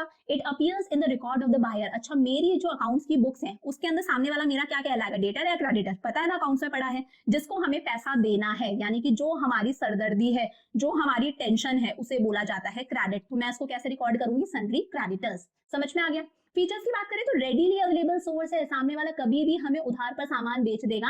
इसके लिए मुझे कोई स्पेशल एफर्ट्स लगाने की जरूरत नहीं है, क्योंकि ये डेली का काम होता है। बिजनेस के लिए बहुत कॉमन चीज है कि उधार पर सामान ले आओ, थोड़े दिन बाद में पैसा लौटा देंगे, या फिर अगली बार जब सामान लेने जाएंगे तब उसको पैसा लौटा दिया जाएगा। तो रेडीली अवेलेबल सोर्स है, इसके लिए मुझे स्पेशल एफर्ट्स लगाने की जरूरत नहीं है। फ्लेक्सिबल है, it is a flexible source of finance, क्योंकि यहाँ पर किसी भी तरह के रिजिड यानी कि टफ रूल्स और रेगुलेशंस नहीं होते। सामने वाला हमें इजीली पैसा दे देता है, बहुत ज्यादा रूल्स रेगुलेशंस यहाँ पर नहीं है कि कोई चीज गिरवी रखवानी पड़ेगी या बहुत सारा पेपर वर्क होगा, इस तरह का कुछ भी नहीं है। No flotation cost. देखो फ्लोटेशन कॉस्ट मतलब जब हम शेयर्स इशू करके मार्केट से पैसा रेज करते हैं, जब कंपनी शेयर्स इशू करके मार्केट से पैसा रेज करती है तो उसमें बहुत सारा पैसा खर्च होता है। प्रोस्पेक्टस इशू करवाना पड़ता है ताकि लोगों को बता सके, डिटेल्स दे सके कि हमारा शेयर कितने का है, एप्लीकेशन पे कितना पैसा दोगे, अलॉटमेंट पे कितना पैसा लगेगा, तो इसके अंदर प्रोस्पेक्टस इशू करवाना पड़ता है। ब्रोकर जो बीच में मीडिएटर्स होते हैं, दलाल वगैरह, उनको उनका कमीशन देना पड़ता है, अंडरराइटर को कमीशन देना पड़ता है, बहुत सारा पैसा खर्च होता है। यहाँ पर इस तरह का कोई पैसा खर्च नहीं होता, किसी तरह की कोई फ्लोटेशन कॉस्ट नहीं आती। Increase in price. अच्छा, इसके अंदर एक चीज और होती है, कई बार जब हम उधार पर सामान खरीद कर लेकर आते हैं ना, तो हो सकता है जो सामने वाला सप्लायर है ना, वो हमें चीजों महंगे में बेचे, अपनी चीजों की प्राइसेस बढ़ाकर बेचे। तो समटाइम्स जो सेलर है वो चीजों की प्राइसेस बढ़ा देता है अगर जो बायर है वो उधार पर सामान खरीद रहा है। लास्ट है लीगल एक्शन। देखो ट्रेड क्रेडिट के अंदर मैं जो सामान खरीद के लेकर आई हूँ, मैं सामने वाले को कोई ना कोई प्रूफ तो देकर आऊंगी ना।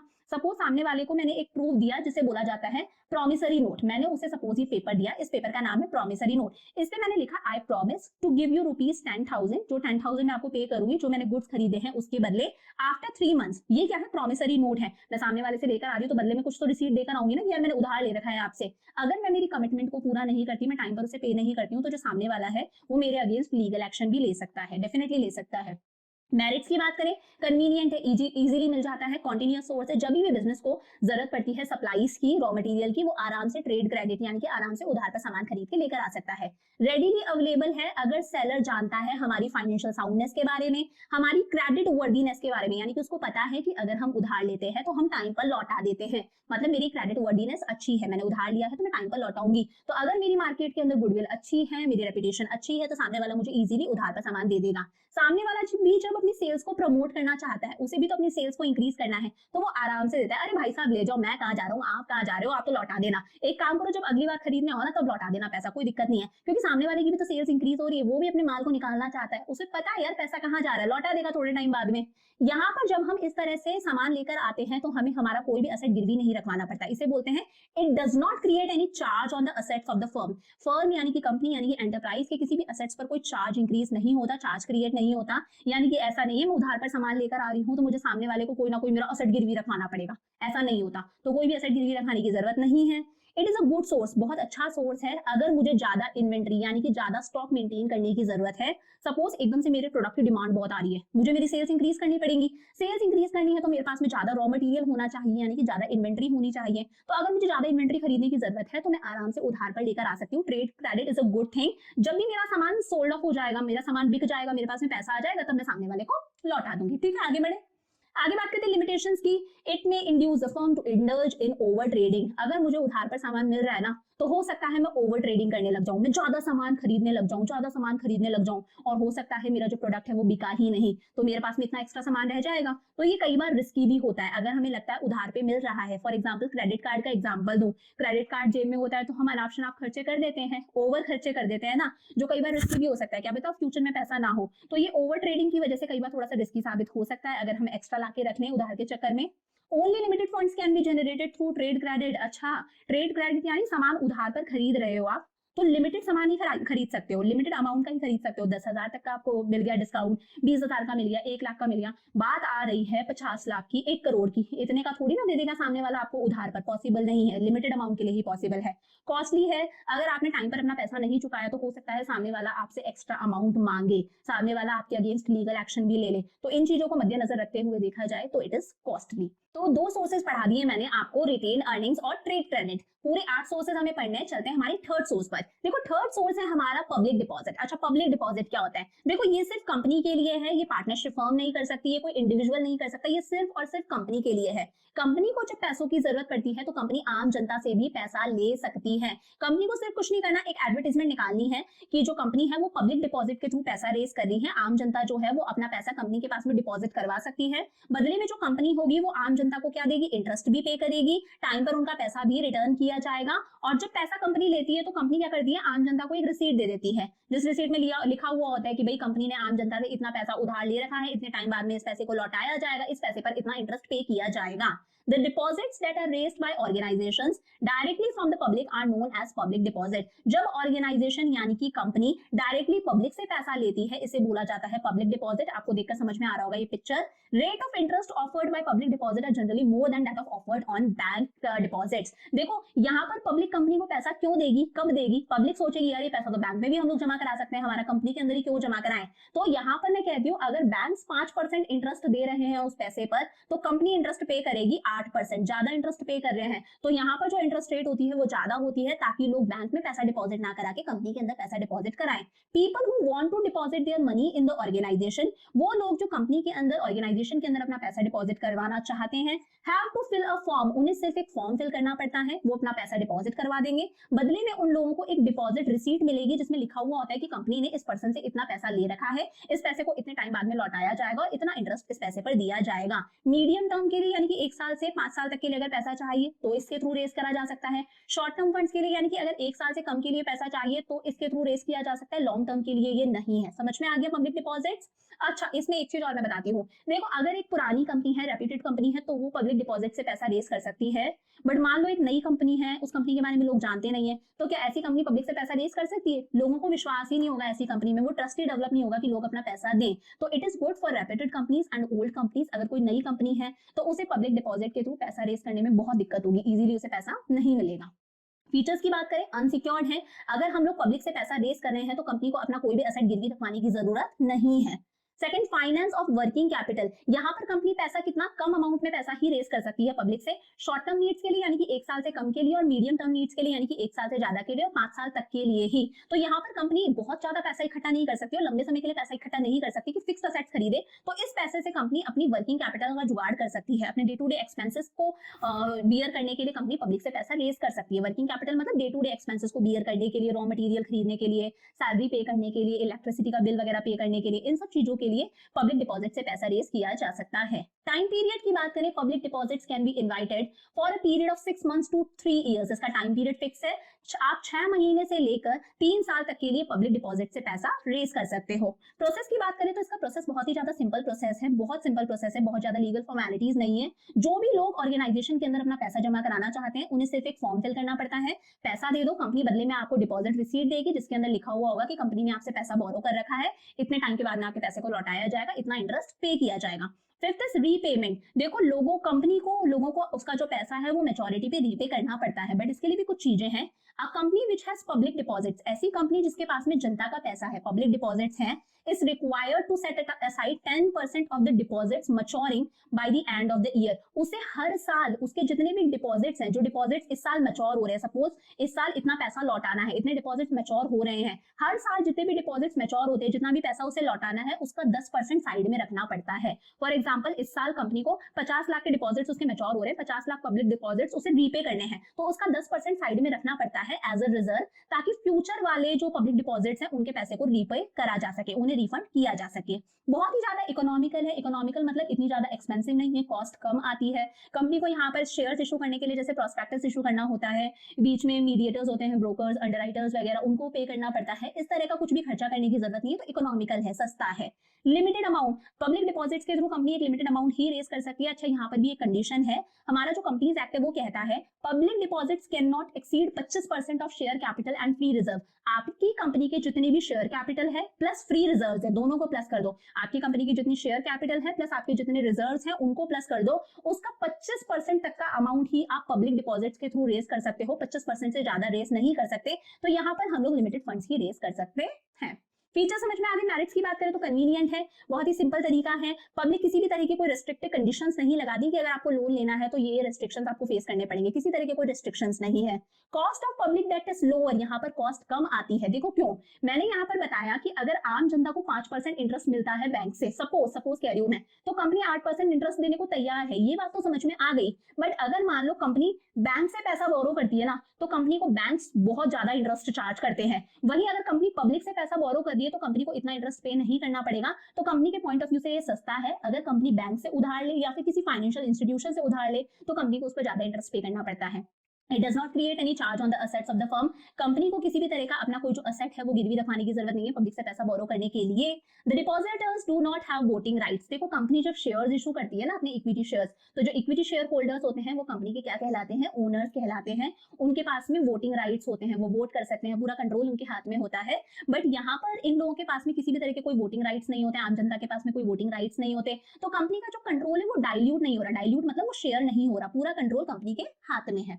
लिमिटेशंस की बात करें तो नई कंपनीज के लिए बहुत ज्यादा डिफिकल्ट है। नई कंपनीज इजीली पब्लिक के थ्रू पैसा रेस नहीं कर सकती, कोई विश्वास ही नहीं करेगा। It is not suitable when company requires large amount of funds. मैंने बताया अगर आपको मीडियम टर्म के लिए या फिर शॉर्ट पीरियड ऑफ टाइम के लिए पैसों की जरूरत है तब आप पब्लिक फंड्स, तब आप पब्लिक डिपॉजिट से पैसा रेस कर सकते हो। बट जब आपको लार्ज फंड्स की जरूरत है, क्योंकि यहाँ पर कंडीशन है कि अपनी शेयर कैपिटल प्लस जो फ्री रिजर्व्स हैं उनका 25% तक का अमाउंट ही कंपनी पब्लिक डिपॉजिट के थ्रू रेज कर सकती है, इससे ज्यादा रेज नहीं कर सकती। तो अगर लार्ज अमाउंट की जरूरत है तो ये मेथड सूटेबल नहीं है।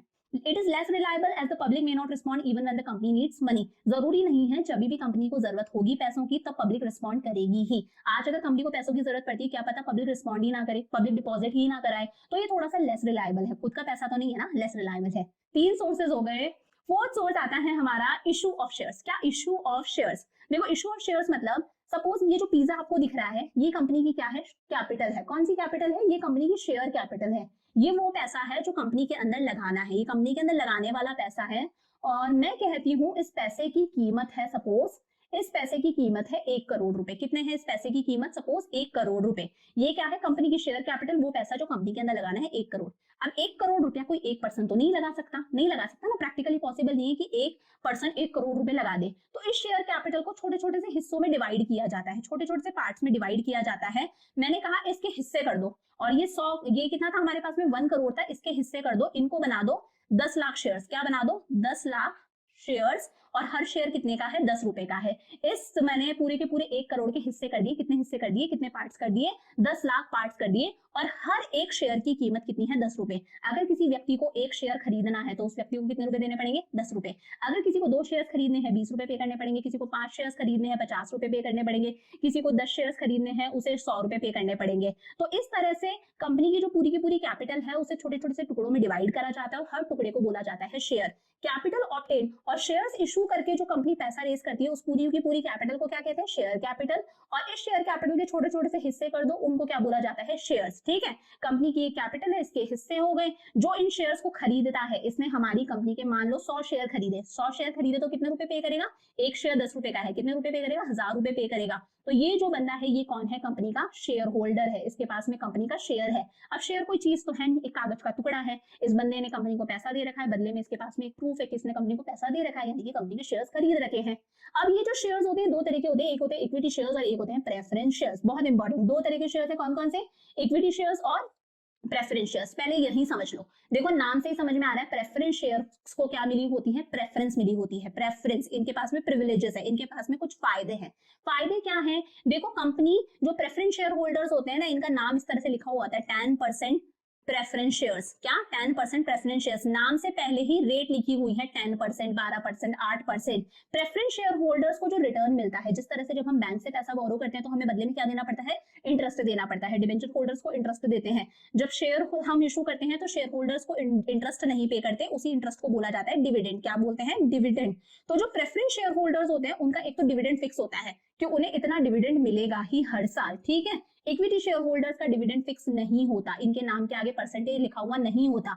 अगर कंपनी को प्रॉफिट्स हुए हैं तो कंपनी इनको डिविडेंड पे करेगी इंटरेस्ट की तरह। अगर कंपनी को प्रॉफिट नहीं हुआ तो कंपनी इन्हें डिविडेंड पे नहीं करेगी। और अगर प्रॉफिट हुआ है तो भी जरूरी नहीं है कंपनी डिविडेंड पे करे ही, तो इनका डिविडेंड फिक्स नहीं है, इनका तो डिविडेंड फिक्स है।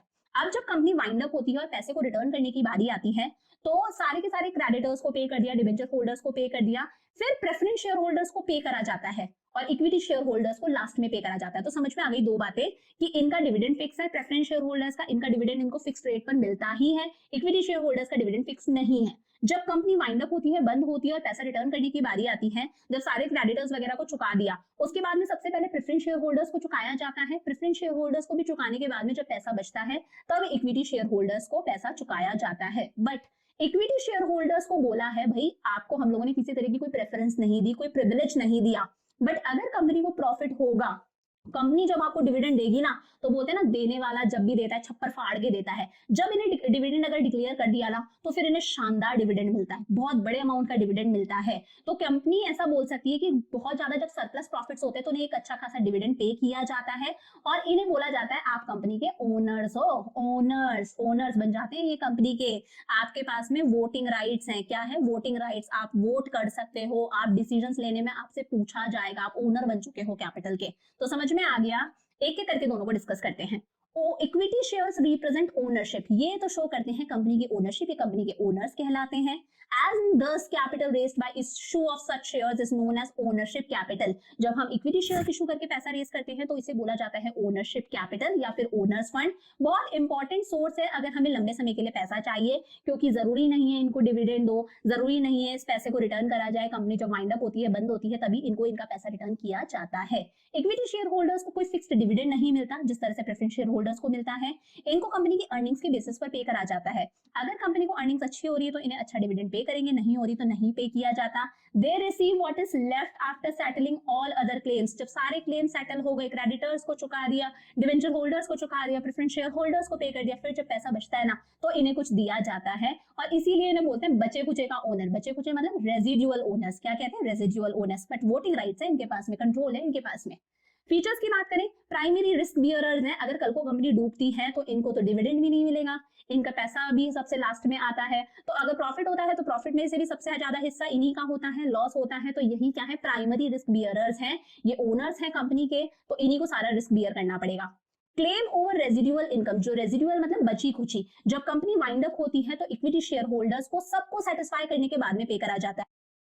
को पे कर दिया, एम्प्लॉइज को सैलरी पे कर दी, प्रेफरेंस शेयर होल्डर्स को पे कर दिया, डिबेंचर होल्डर्स को पे कर दिया, सबको पे करने के बाद में जो पैसा बचता है ना, रेजिडुअल बचा कुचा प्रॉफिट्स, उसमें से इनको पे करा जाता है।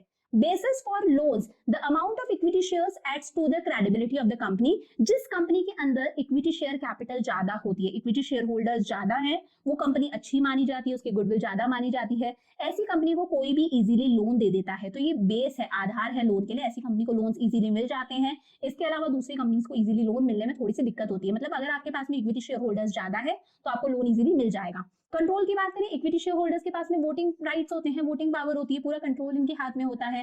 Higher profit, interest on debentures, debentures का जो इंटरेस्ट होता है वो फिक्स होता है। प्रेफरेंस शेयर होल्डर्स को जो डिविडेंड पे करा जाता है वो भी फिक्स होता है। बट इक्विटी शेयर होल्डर्स को जो डिविडेंड दिया जाता है वो फिक्स नहीं होता, इनको बचे कुचे में से मिलता है। तो कई बार अगर कंपनी को हायर प्रॉफिट होता है, बहुत ज्यादा प्रॉफिट्स होते हैं, तो इक्विटी शेयर होल्डर्स को अच्छा खासा अमाउंट मिलता है, हायर प्रॉफिट्स में से अच्छा खासा हिस्सा मिलता है। देने वाला जब भी देता छप्पर फाड़ के, तो इन्हें छप्पर फाड़ के मिलता है। सिक्स्थ इज प्रीएम्प्टिव राइट, ये बहुत इंपॉर्टेंट है। प्रीएम्प्टिव राइट वेरी इंपॉर्टेंट, पूछा जा सकता है आपके एग्जाम में। प्रीएम्प्टिव राइट्स, देखो जो हमारा कंपनीज एक्ट है वो कहता है कंपनीज को कि हमारे जो इक्विटी शेयर होल्डर्स है ना, जो हमारे एग्जिस्टिंग इक्विटी शेयर होल्डर्स है, उनके पास में एक राइट है, जिस राइट को बोलते हैं प्रीएम्प्टिव राइट। कि कंपनी जब भी नए शेयर्स इशू करेगी ना, जब भी कंपनी कोई नया शेयर इशू करेगी तो सबसे पहले वो शेयर्स ऑफर किए जाएंगे अपने एग्जिस्टिंग इक्विटी शेयर होल्डर्स को। अगर इक्विटी शेयर होल्डर्स उन शेयर्स को खरीदने से इनकार कर देते हैं, रिफ्यूज कर देते हैं, उसके बाद में ही वो शेयर्स आम जनता को ऑफर किए जाते हैं। मतलब सबसे पहले उनको ऑफर करो, वो ओनर्स है, सबसे पहले उन्हें ऑफर करो। वो लेते हैं तो अच्छा है, अगर वो नहीं लेते तो आप आम जनता को दे सकते हो। तो इक्विटी शेयर होल्डर्स के पास में क्या है? प्रीएम्प्टिव राइट है। कंपनीज एक्ट कहता है जब भी कोई कंपनी नए शेयर्स इशू करती है तो उसे सबसे पहले शेयर्स इशू करने होते हैं अपने एग्जिस्टिंग शेयर होल्डर्स को। अगर एग्जिस्टिंग शेयर होल्डर्स रिफ्यूज कर देते हैं तो कंपनी इन शेयर्स को दूसरे आम जनता को ऑफर कर सकती है। लास्ट परमानेंट कैपिटल है यार, ये वो पैसा है जो कंपनी के अंदर परमानेंट बेसिस पर रहेगा। जब कंपनी वाइंड अप होगी तभी इस पैसे को रिटर्न करा जाता है, उसकी भी कोई कमिटमेंट नहीं होती कि इस पैसे को रिपे करा ही जाएगा। इनका जो डिविडेंड है वो भी फिक्स नहीं होता। तो ये कंपनी की क्या है? परमानेंट कैपिटल है। आगे बात करते हैं एडवांटेजेस के। ये उन इन्वेस्टर्स के लिए बहुत अच्छा है जो इन्वेस्टर्स रिस्क लेना चाहते हैं, वो रिस्क लेने को तैयार है, उन्हें डिविडेंड से मतलब नहीं है, वो रिस्क लेने को तैयार है कि कल को मान लो कंपनी को एक्स्ट्रा प्रॉफिट्स हो गए, सरप्लस प्रॉफिट्स हो गए, तो उन्हें भी हायर रिटर्न मिलेगा। तो वो इन्वेस्टर्स जो बहुत ज्यादा एडवेंचरस हैं, जो रिस्क लेने को तैयार हैं, हायर रिटर्न्स एक्सपेक्ट करते हैं, उनके लिए बहुत अच्छा है। Payment of dividend to equity share holders is not compulsory, यहाँ पर डिविडेंड देना कंपलसरी नहीं है। तो ये मैं कंपनी के पॉइंट ऑफ व्यू से है ये एडवांटेज, आप सबके पॉइंट ऑफ व्यू से लिख सकते हो। जो चीजें आपको लग रहा है शेयर होल्डर के लिए एडवांटेज है वो भी लिखो, कंपनी के लिए जो एडवांटेज है वो भी लिखो। जैसे ऊपर वाला एडवांटेज था किसके लिए, शेयर होल्डर के लिए। अब यहाँ पर कंपनी को डिविडेंड देना कंपलसरी नहीं है, तो ये कंपनी के लिए एडवांटेज है कि कंपनी के ऊपर यहाँ पर किसी तरह का कोई बर्डन क्रिएट नहीं होता कि यार डिविडेंड देना ही है, प्रॉफिट्स है, मन करता है तो दो, नहीं मन करता तो मत दो।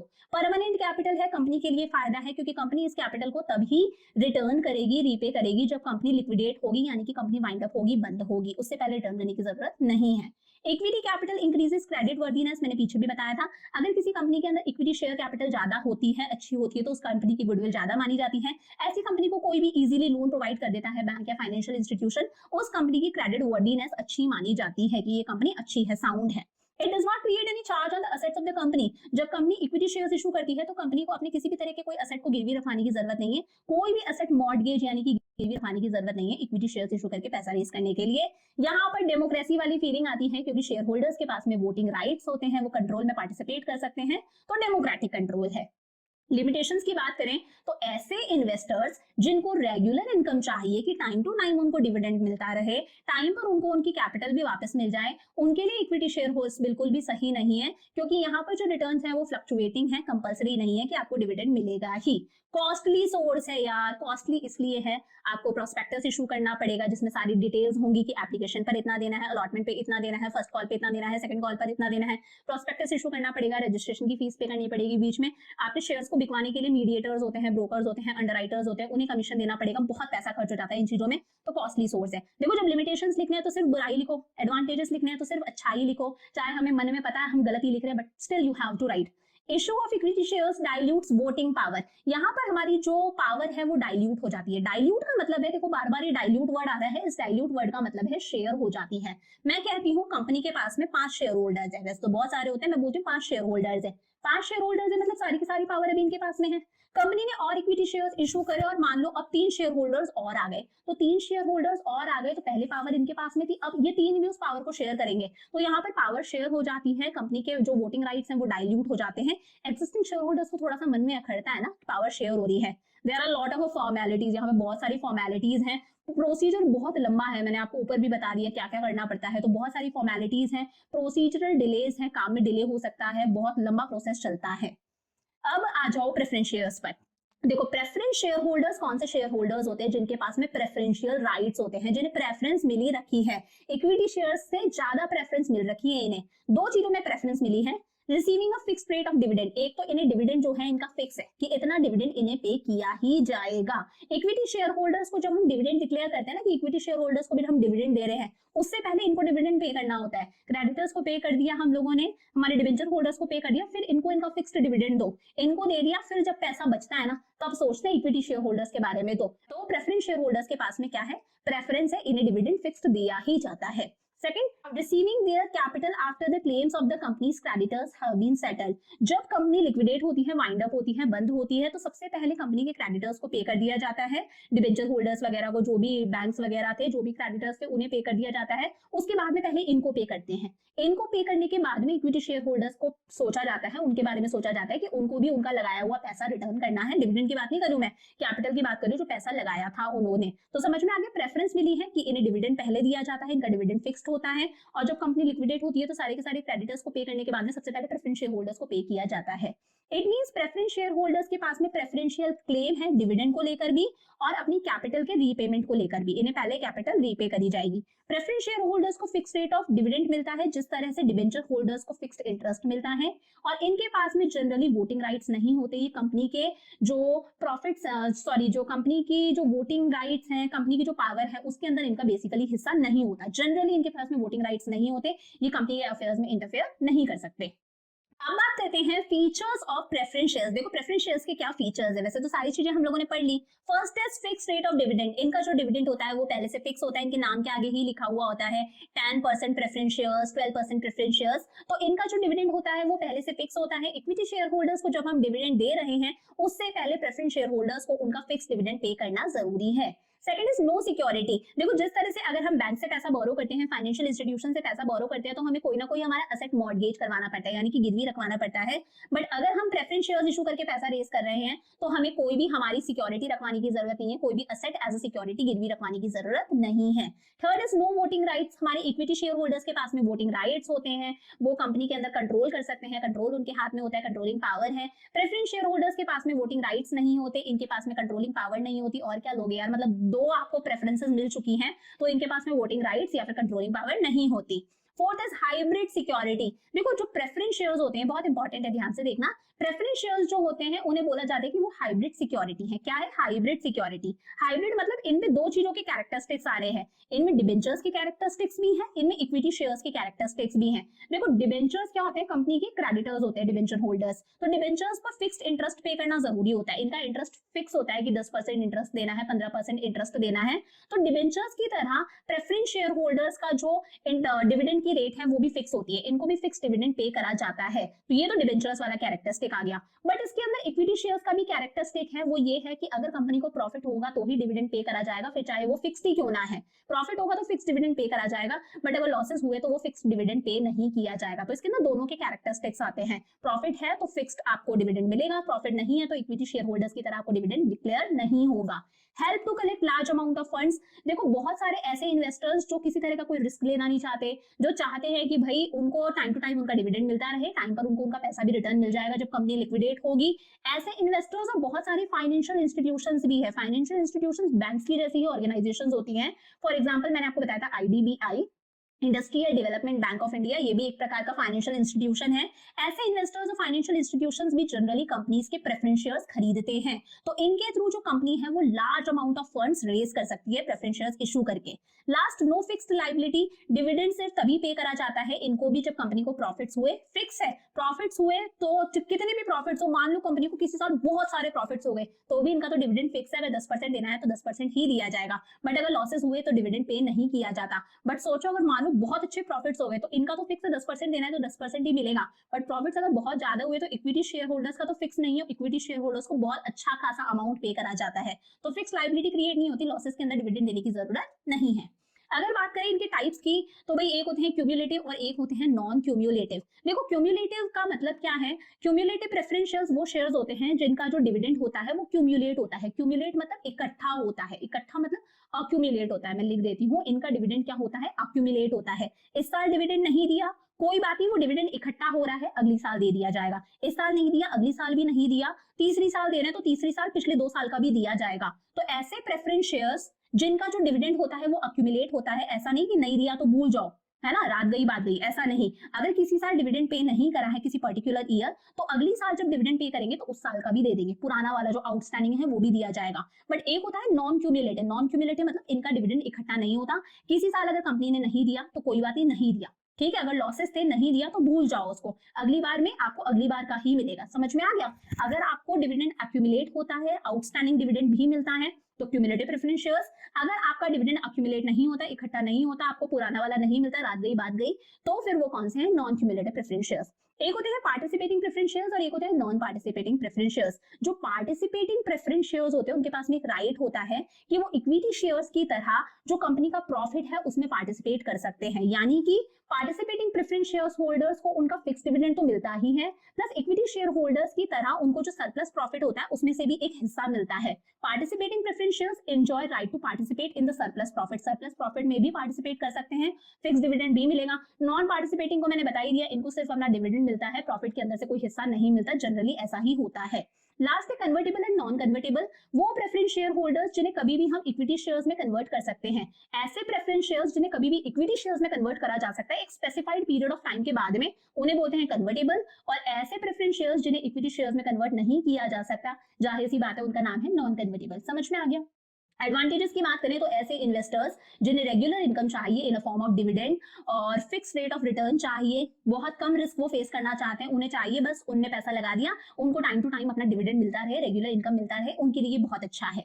प्रेफरेंस शेयर होल्डर्स के पास में किसी भी तरह का कोई वोटिंग राइट नहीं होता, कंट्रोलिंग पावर नहीं होती, तो यहाँ पर कंपनी का जो कंट्रोल है उस पर इफेक्ट नहीं पड़ता। इक्विटी शेयर होल्डर्स यहाँ पर खुश रहते हैं कि भाई इनके पास में कंट्रोलिंग राइट नहीं है, जो भी कुछ है हमारा है, हम ओनर हैं, तो कंपनी के वोटिंग राइट्स किसी और के पास में नहीं जाते, कंपनी का जो कंट्रोल है वो शेयर नहीं होता।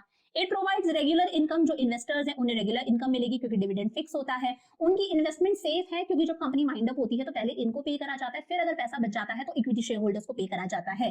इन good times equity share holders also get higher dividend. देखो कई बार क्या होता है, अच्छे वक्त के अंदर प्रेफरेंस शेयर होल्डर्स को तो डिविडेंड मिल ही रहा है, बट इनकी वजह से कई बार जब अच्छा समय आता है तो इक्विटी शेयर होल्डर्स को भी हायर डिविडेंड मिल जाता है। ये इक्विटी शेयर होल्डर्स बोलते हैं अभी तो आपको कंपनी को प्रॉफिट हो रहा है, प्रेफरेंस शेयर होल्डर्स को भी डिविडेंड मिल रहा है अच्छा खासा, तो हमें भी अच्छा डिविडेंड दे दो। तो कई बार अच्छे समय के अंदर क्योंकि इन्हें अच्छा खासा डिविडेंड मिल रहा है प्रेफरेंस शेयर होल्डर्स को, तो इक्विटी शेयर होल्डर्स को भी अच्छा डिविडेंड, हायर डिविडेंड मिलने के आसार रहते हैं। क्योंकि प्रेफरेंस शेयर होल्डर्स को higher dividend, fix dividend pay करा जा रहा है, तो इक्विटी शेयर होल्डर्स बोलते हैं भाई हमें भी दे दो, तो हायर डिविडेंड मिलने के चांसेस है, उनके लिए अच्छा है ये। दे हैव प्रेफरेंशियल क्लेम, इनके पास तो प्रेफरेंशियल क्लेम है, जब कैपिटल रीपे करी जाएगी, वापस दी जाएगी वाइंडिंग अप के टाइम पर, तो इक्विटी शेयर्स को देने से पहले कैपिटल इनको रीपे करी जाती है, फिर अगर पैसा बचता है तो इक्विटी शेयर होल्डर्स को पे करते हैं, तो ये इनके लिए तो प्रॉफिट वाली बात है। यहाँ पर कंपनी को अगर प्रेफरेंस शेयर्स इशू करके पैसा रेज करना है तो अपना कोई भी एसेट गिरवी रखवाने की जरूरत नहीं है। डिसएडवांटेजेस की बात करें तो ऐसे इन्वेस्टर्स जो रिस्क लेने को तैयार हैं ताकि उन्हें हायर प्रॉफिट हो, कि कल को अगर कंपनी को प्रॉफिट ज्यादा हो गया तो हमें तो छप्पर फाड़ के मिलेगा, उनके लिए ये अच्छा नहीं है। क्योंकि यहाँ पर जो डिविडेंड है वो फिक्स्ड होता है, ऐसा नहीं है कि सरप्लस प्रॉफिट हुआ तो आपको भी उनमें से एक हिस्सा मिलेगा। हाँ वो एक टाइप है, टाइप कौन सा, पार्टिसिपेटिंग वाला, उसकी बात अलग है, बाकी अदरवाइज इनको सरप्लस प्रॉफिट में से हिस्सा नहीं मिलता। रेट ऑफ डिविडेंड जो प्रेफरेंस शेयर्स पर है वो फिक्स है, तो कहीं ना कहीं कंपनी के ऊपर एक बर्डन क्रिएट हो जाता है। और दूसरी बात, कंपनी अगर डिबेंचर्स पर 10% इंटरेस्ट पे कर रही है तो प्रेफरेंस शेयर होल्डर्स को 15% डिविडेंड देगी, यानी कि जो प्रेफरेंस शेयर होल्डर्स का डिविडेंड है वो डिबेंचर्स के इंटरेस्ट रेट से ज्यादा होता है। डिबेंचर्स को इंटरेस्ट कम दिया जाता है, प्रेफरेंस शेयर होल्डर्स को डिविडेंड ज्यादा पे करते हैं, तो इसका एक लिमिटेशन है कंपनी के पॉइंट ऑफ व्यू से। The dividend paid is not deducted from profit, so there is no tax savings as in case of interest on loan. अच्छा बहुत इंटरेस्टिंग बात, ध्यान से इसे समझना। सपोज मैं कहती हूँ कंपनी की अर्निंग्स कितनी है, 100 रुपए है, एक केस तो मैंने ये लिया, ठीक है, और एक ही मैंने सेकंड केस लिया है, इसके अंदर मैं आपको कहती हूँ कंपनी की अर्निंग्स कितनी है, 100 रुपए। अब मैंने यहाँ पर कहा सपोज यहाँ पर कंपनी ने पैसा रेज करा था डिबेंचर्स इशू करके, कैसा रेज करा था पैसा, डिबेंचर्स इशू करके, और यहाँ पर कंपनी ने पैसा रेज करा है प्रेफरेंस शेयर्स इशू करके। समझ में आ रहा है, दो केसेस हैं, दोनों केसेस में मैंने बोला कंपनी की अर्निंग 100 रुपए है, यहाँ पर कंपनी ने डिबेंचर्स इशू करके पैसा रेज करा है यानी कि उधार लेकर, और यहाँ पर कंपनी ने प्रेफरेंस शेयर्स इशू करके पैसा रेज करा है। अब देखो यहाँ पर क्या होगा, सबसे पहले डिबेंचर्स पर इंटरेस्ट पे करा जाएगा। मैं कहती हूँ डिबेंचर्स पर इंटरेस्ट बनता है 20 रुपए, ये 20 माइनस करे अब कितना आया 80 रुपीज, तो टैक्स इस 80 रुपए पे देना पड़ेगा, टैक्स जो सरकार को देते हैं वो इस 80 रुपए पे देना पड़ेगा। बट जब आप प्रेफरेंस शेयर्स इशू करते हो, इक्विटी शेयर्स भी इशू करते हो, तब पहले आपको टैक्स देना पड़ेगा, पहले आप 100 रुपए पर टैक्स दोगे, फिर टैक्स देने के बाद में आपको डिविडेंड देना पड़ेगा। तो यहाँ पे एक डिफरेंस है, अगर आप डिवेंचर्स इशू करते हो तो आपका इंटरेस्ट का अमाउंट माइनस करके आपकी टैक्सेबल इनकम आती है, तो आप टैक्स की बचत हो रही है। यहाँ पर आपको ऐसा नहीं कि डिविडेंड वाला जो आपका डिविडेंड वाला अमाउंट है उसे लेस करके आपको टैक्स देना है, आपको पहले टैक्स देना है। सपोज आपने पहले टैक्स दे दिया 100 रुपए पर, उसके बाद में आपको डिविडेंड देना पड़ेगा, तो यहाँ पर आपको टैक्स से रिलेटेड कोई बेनिफिट नहीं मिल रहा, आपकी टैक्स वाली जो सेविंग्स है वो यहाँ पर नहीं possible. If more dividend is paid on preference shares, अगर प्रेफरेंस शेयर्स को ज्यादा डिविडेंड देंगे तो कहीं ना कहीं इक्विटी शेयर होल्डर्स का इसमें नुकसान होगा, उन्हें कम रिटर्न मिलेगा। ये क्या है, इसका लिमिटेशन है इक्विटी शेयर होल्डर्स के पॉइंट ऑफ व्यू से। समझ में आ गया। अब डिफरेंस की बात कर लेते हैं। देखो दोनों के अंदर डिफरेंस ही पूछा जाता है। इक्विटी शेयर्स कंपनी के क्या होते हैं, ऑर्डिनरी शेयर्स होते हैं, ये ओनरशिप शो करते हैं कि ये कंपनी के क्या है, ओनर्स हैं। प्रेफरेंस शेयर्स की बात करें तो इनके पास में प्रेफरेंशियल राइट्स हैं, इन्हें डिविडेंड भी फिक्स्ड मिलता है, इक्विटी शेयर होल्डर से पहले मिलता है, और जब कंपनी वाइंड अप होती है तो इन्हें पहले रीपे करा जाता है, इनके बाद में इक्विटी शेयर होल्डर्स को पे करते हैं। डिविडेंड की बात करें तो dividend are paid to equity share holders सिर्फ तभी जब बाकी लायबिलिटीज हम चुका चुके हैं, क्रेडिटर्स को पे कर चुके हैं, प्रेफरेंस शेयर होल्डर्स को उनका डिविडेंड पे कर चुके हैं, फिर अगर प्रॉफिट्स बचते हैं तो इन्हें डिविडेंड दिया जाता है, इनका डिविडेंड फिक्स नहीं होता। जबकि प्रेफरेंस शेयर होल्डर्स का डिविडेंड पहले से फिक्स होता है, और जो क्यूमुलेटिव प्रेफरेंस शेयर्स होते हैं उनका डिविडेंड तो उल्टा क्यूमुलेट होता रहता है। इस साल नहीं दिया तो कोई बात नहीं, अगले साल दे देंगे, पिछले साल का भी, 2 साल नहीं दिया तीसरी साल दे रहे हैं तो तीसरी साल में पिछले 2 साल का डिविडेंड भी दिया जाएगा। तो इनका फिक्स है, इनको जब प्रॉफिट्स होते हैं तभी मिलता है। रेट ऑफ डिविडेंड मैंने बता ही दिया, इनका कुछ फिक्स नहीं है, इनका डिविडेंड पहले से फिक्स होता है। Voting rights, equity share holders के पास में वोटिंग राइट्स हैं, प्रेफरेंस शेयर होल्डर्स के पास में वोटिंग राइट्स नहीं है। कन्वर्टिबिलिटी की बात करें तो इक्विटी शेयर होल्डर्स को हम किसी में भी कन्वर्ट नहीं कर सकते, किस में कन्वर्ट करेंगे, बल्कि प्रेफरेंस शेयर होल्डर्स को हम कभी भी इक्विटी शेयर होल्डर्स में कन्वर्ट कर सकते हैं। प्रेफरेंस शेयर्स हमारे इक्विटी शेयर्स बन सकते हैं after a specified period of time. Repayment of capital की बात करें तो जब कंपनी वाइंड अप होती है तो सारे जब काम हो जाते हैं, कंपनी जब अपने सारे क्लेम्स पूरे कर देती है, क्रेडिटर्स को पे कर दिया, डिबेंचर्स को पे कर दिया, एम्प्लॉइज को सैलरी पे कर दी, प्रेफरेंस शेयर होल्डर्स को उनकी कैपिटल पे कर दी, तब लास्ट में इन्हें इनकी कैपिटल रीपे करी जाती है। बट इनको इक्विटी शेयर होल्डर्स को पे करने से पहले पे करा जाता है, इन्हें प्रेफरेंस दी जाती है। रिडीमेबल, रिडीम करने की बात आती है तो इक्विटी शेयर होल्डर्स को रिडीम करना जरूरी नहीं है, वापस पैसा देना जरूरी नहीं है। प्रेफरेंस शेयर होल्डर्स को रिडीम करा जाता है, इनको इनका पैसा वापस दिया जाता है। तो इसका आप एक बार स्क्रीनशॉट ले लो, फिर आगे बढ़ते हैं। ठीक है, अब है हमारा डिबेंचर्स एंड बॉन्ड्स। ध्यान से समझना, देखो मैंने आपको पब्लिक डिपॉजिट्स बताए थे, जब कंपनी क्या करती है, आम जनता से पैसा लेती है। तो पब्लिक डिपॉजिट्स के अंदर था कि पब्लिक डिपॉजिट्स के थ्रू कंपनी जो है वो मीडियम टर्म और शॉर्ट टर्म के लिए ही पैसा रेज कर सकती है।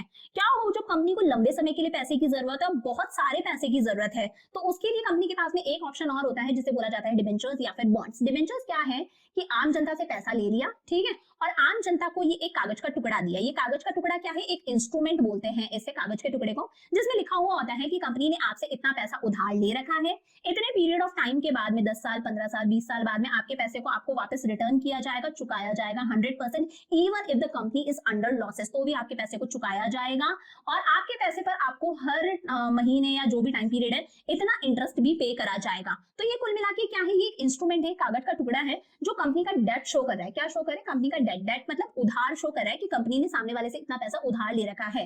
तो ये एक ऐसा इंस्ट्रूमेंट है जिसकी हेल्प से कंपनी लॉन्ग टर्म के लिए पैसा रेज कर सकती है। ये कंपनी की डेट कैपिटल है, मतलब उधार वाली कैपिटल है, बोरोड पैसा है, सामने वाले से उधार ले रखा है, सामने वाले को इस पैसे पर इंटरेस्ट भी पे करना पड़ेगा। The debentures issued by the company, जो कंपनी डिबेंचर्स इशू करती है वो क्या है, एक एक्नॉलेजमेंट है। एक्नॉलेजमेंट मतलब सबूत है। ये क्या है, कागज का टुकड़ा एक सबूत है।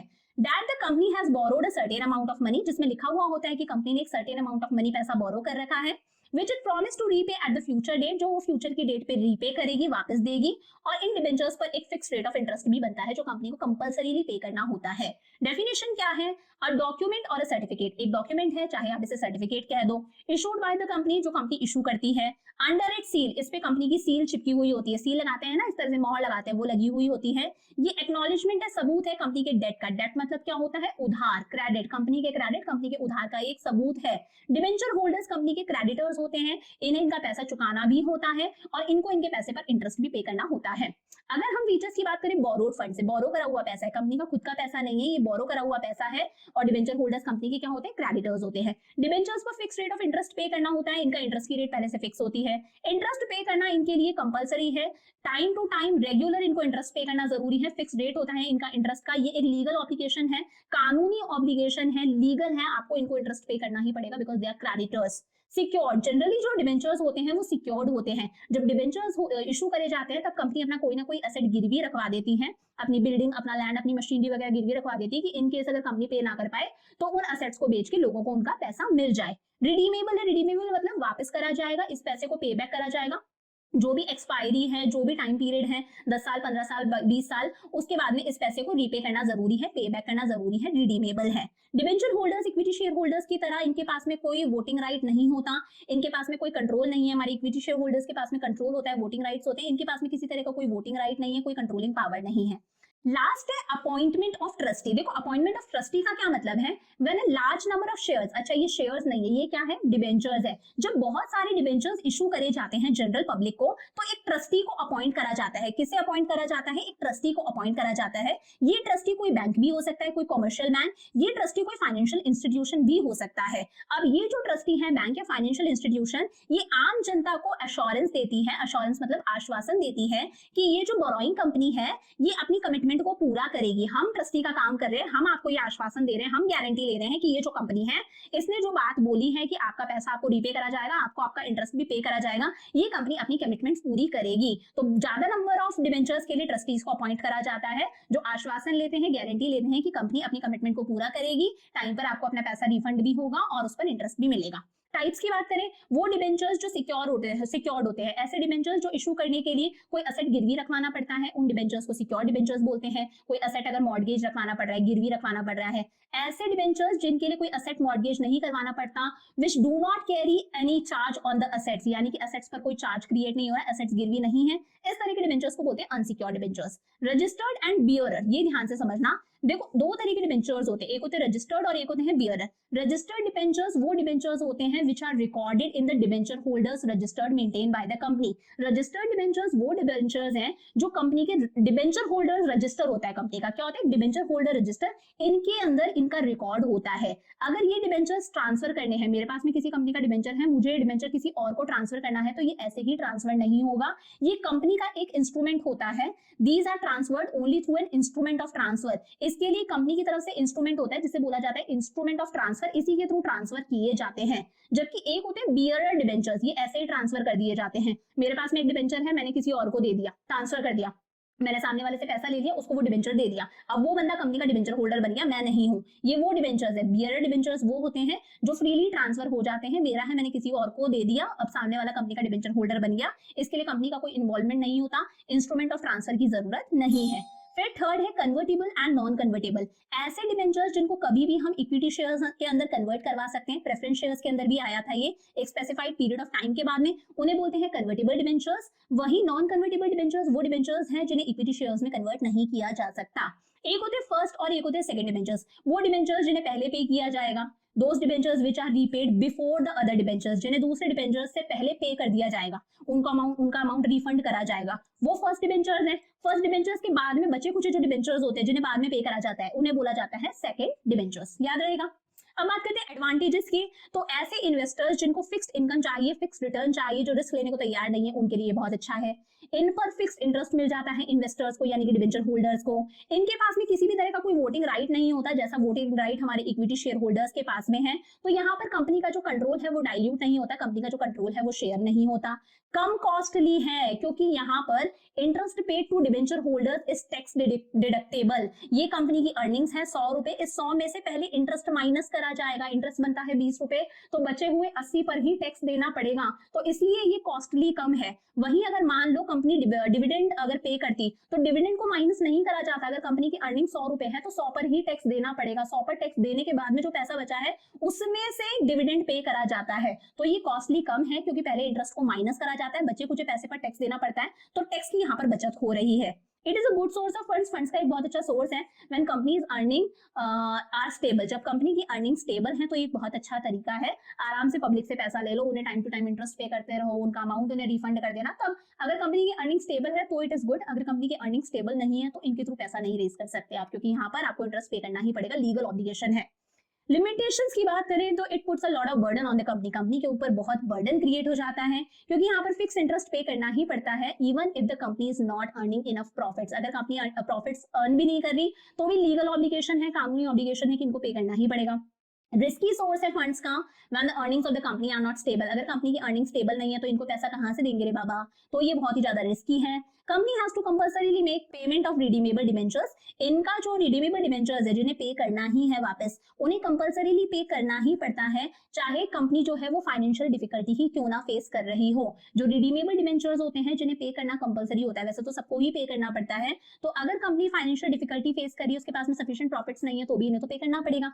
It reduces borrowing capacity of the company, company ने ऑलरेडी डिबेंचर्स इशू कर दिए हैं, यानी कि कंपनी ने पैसा बोरो कर रखा है, कंपनी के पास में ऑलरेडी इतने सारे क्रेडिटर्स हैं, तो कंपनी और पैसा एक्स्ट्रा बाहर से बोरो नहीं कर सकती। कंपनी की कहीं ना कहीं बोरोइंग कैपेसिटी कम हो जाएगी, सामने वाला इजीली कंपनी को उधार नहीं देगा क्योंकि कंपनी ऑलरेडी इतना उधार लेकर बैठी है। समझ में आ रही है बातें। अब आ जाओ नेक्स्ट हमारा कॉमर्शियल बैंक, बस 3 ही बचे, छोटे छोटे से हैं। देखो जो बैंक्स होते हैं वो भी कंपनी को लोन देते हैं, लंबे समय के लिए, छोटे समय के लिए, मीडियम समय के लिए, हर तरह के समय के लिए, ये है commercial banks. Banks extend loan to the firms, banks भी फर्म्स को लोन देते हैं, हर तरह का लोन देते हैं, छोटे अमाउंट का भी देते हैं, बड़े अमाउंट का भी देते हैं, हर तरीके से देते हैं। कैश क्रेडिट्स दे दिए, ओवरड्राफ्ट दे दिए, आपके अकाउंट के अंदर सपोज 50,000 रुपए ही है, बट आप 50,000 से ज्यादा भी अपने बैंक से निकलवा सकते हो, विड्रॉ करवा सकते हो, आप 60,000 भी निकलवा सकते हो, इसे बोलते हैं ओवरड्राफ्ट। आपको फिक्स टाइम के लिए लोन दे दिया, 5 साल के लिए, 6 साल के लिए, 3 महीने के लिए। Discounting of loans and issue of letter of credit, मतलब बैंक्स भी कंपनी को हर तरह से लोन देते हैं। मेरे पास में बिल्स रिसीवेबल है,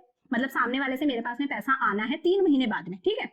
अब मान लो मुझे तो अभी पैसे की जरूरत पड़ गई, तो मैं क्या करूंगी, मेरा ये बिल रिसीवेबल जाके कंपनी को दे दूंगी, सॉरी कंपनी को क्या, बैंक को दे दूंगी और बैंक से पैसा ले आऊंगी। अब बैंक जो है वो सामने वाले से सेटलमेंट करता रहेगा, बैंक को मिल जाएगा 3 महीने बाद में उसका पैसा। इसे बोलते हैं discounting of loans, discounting of bills, अपने अकाउंट्स में पड़ा होगा।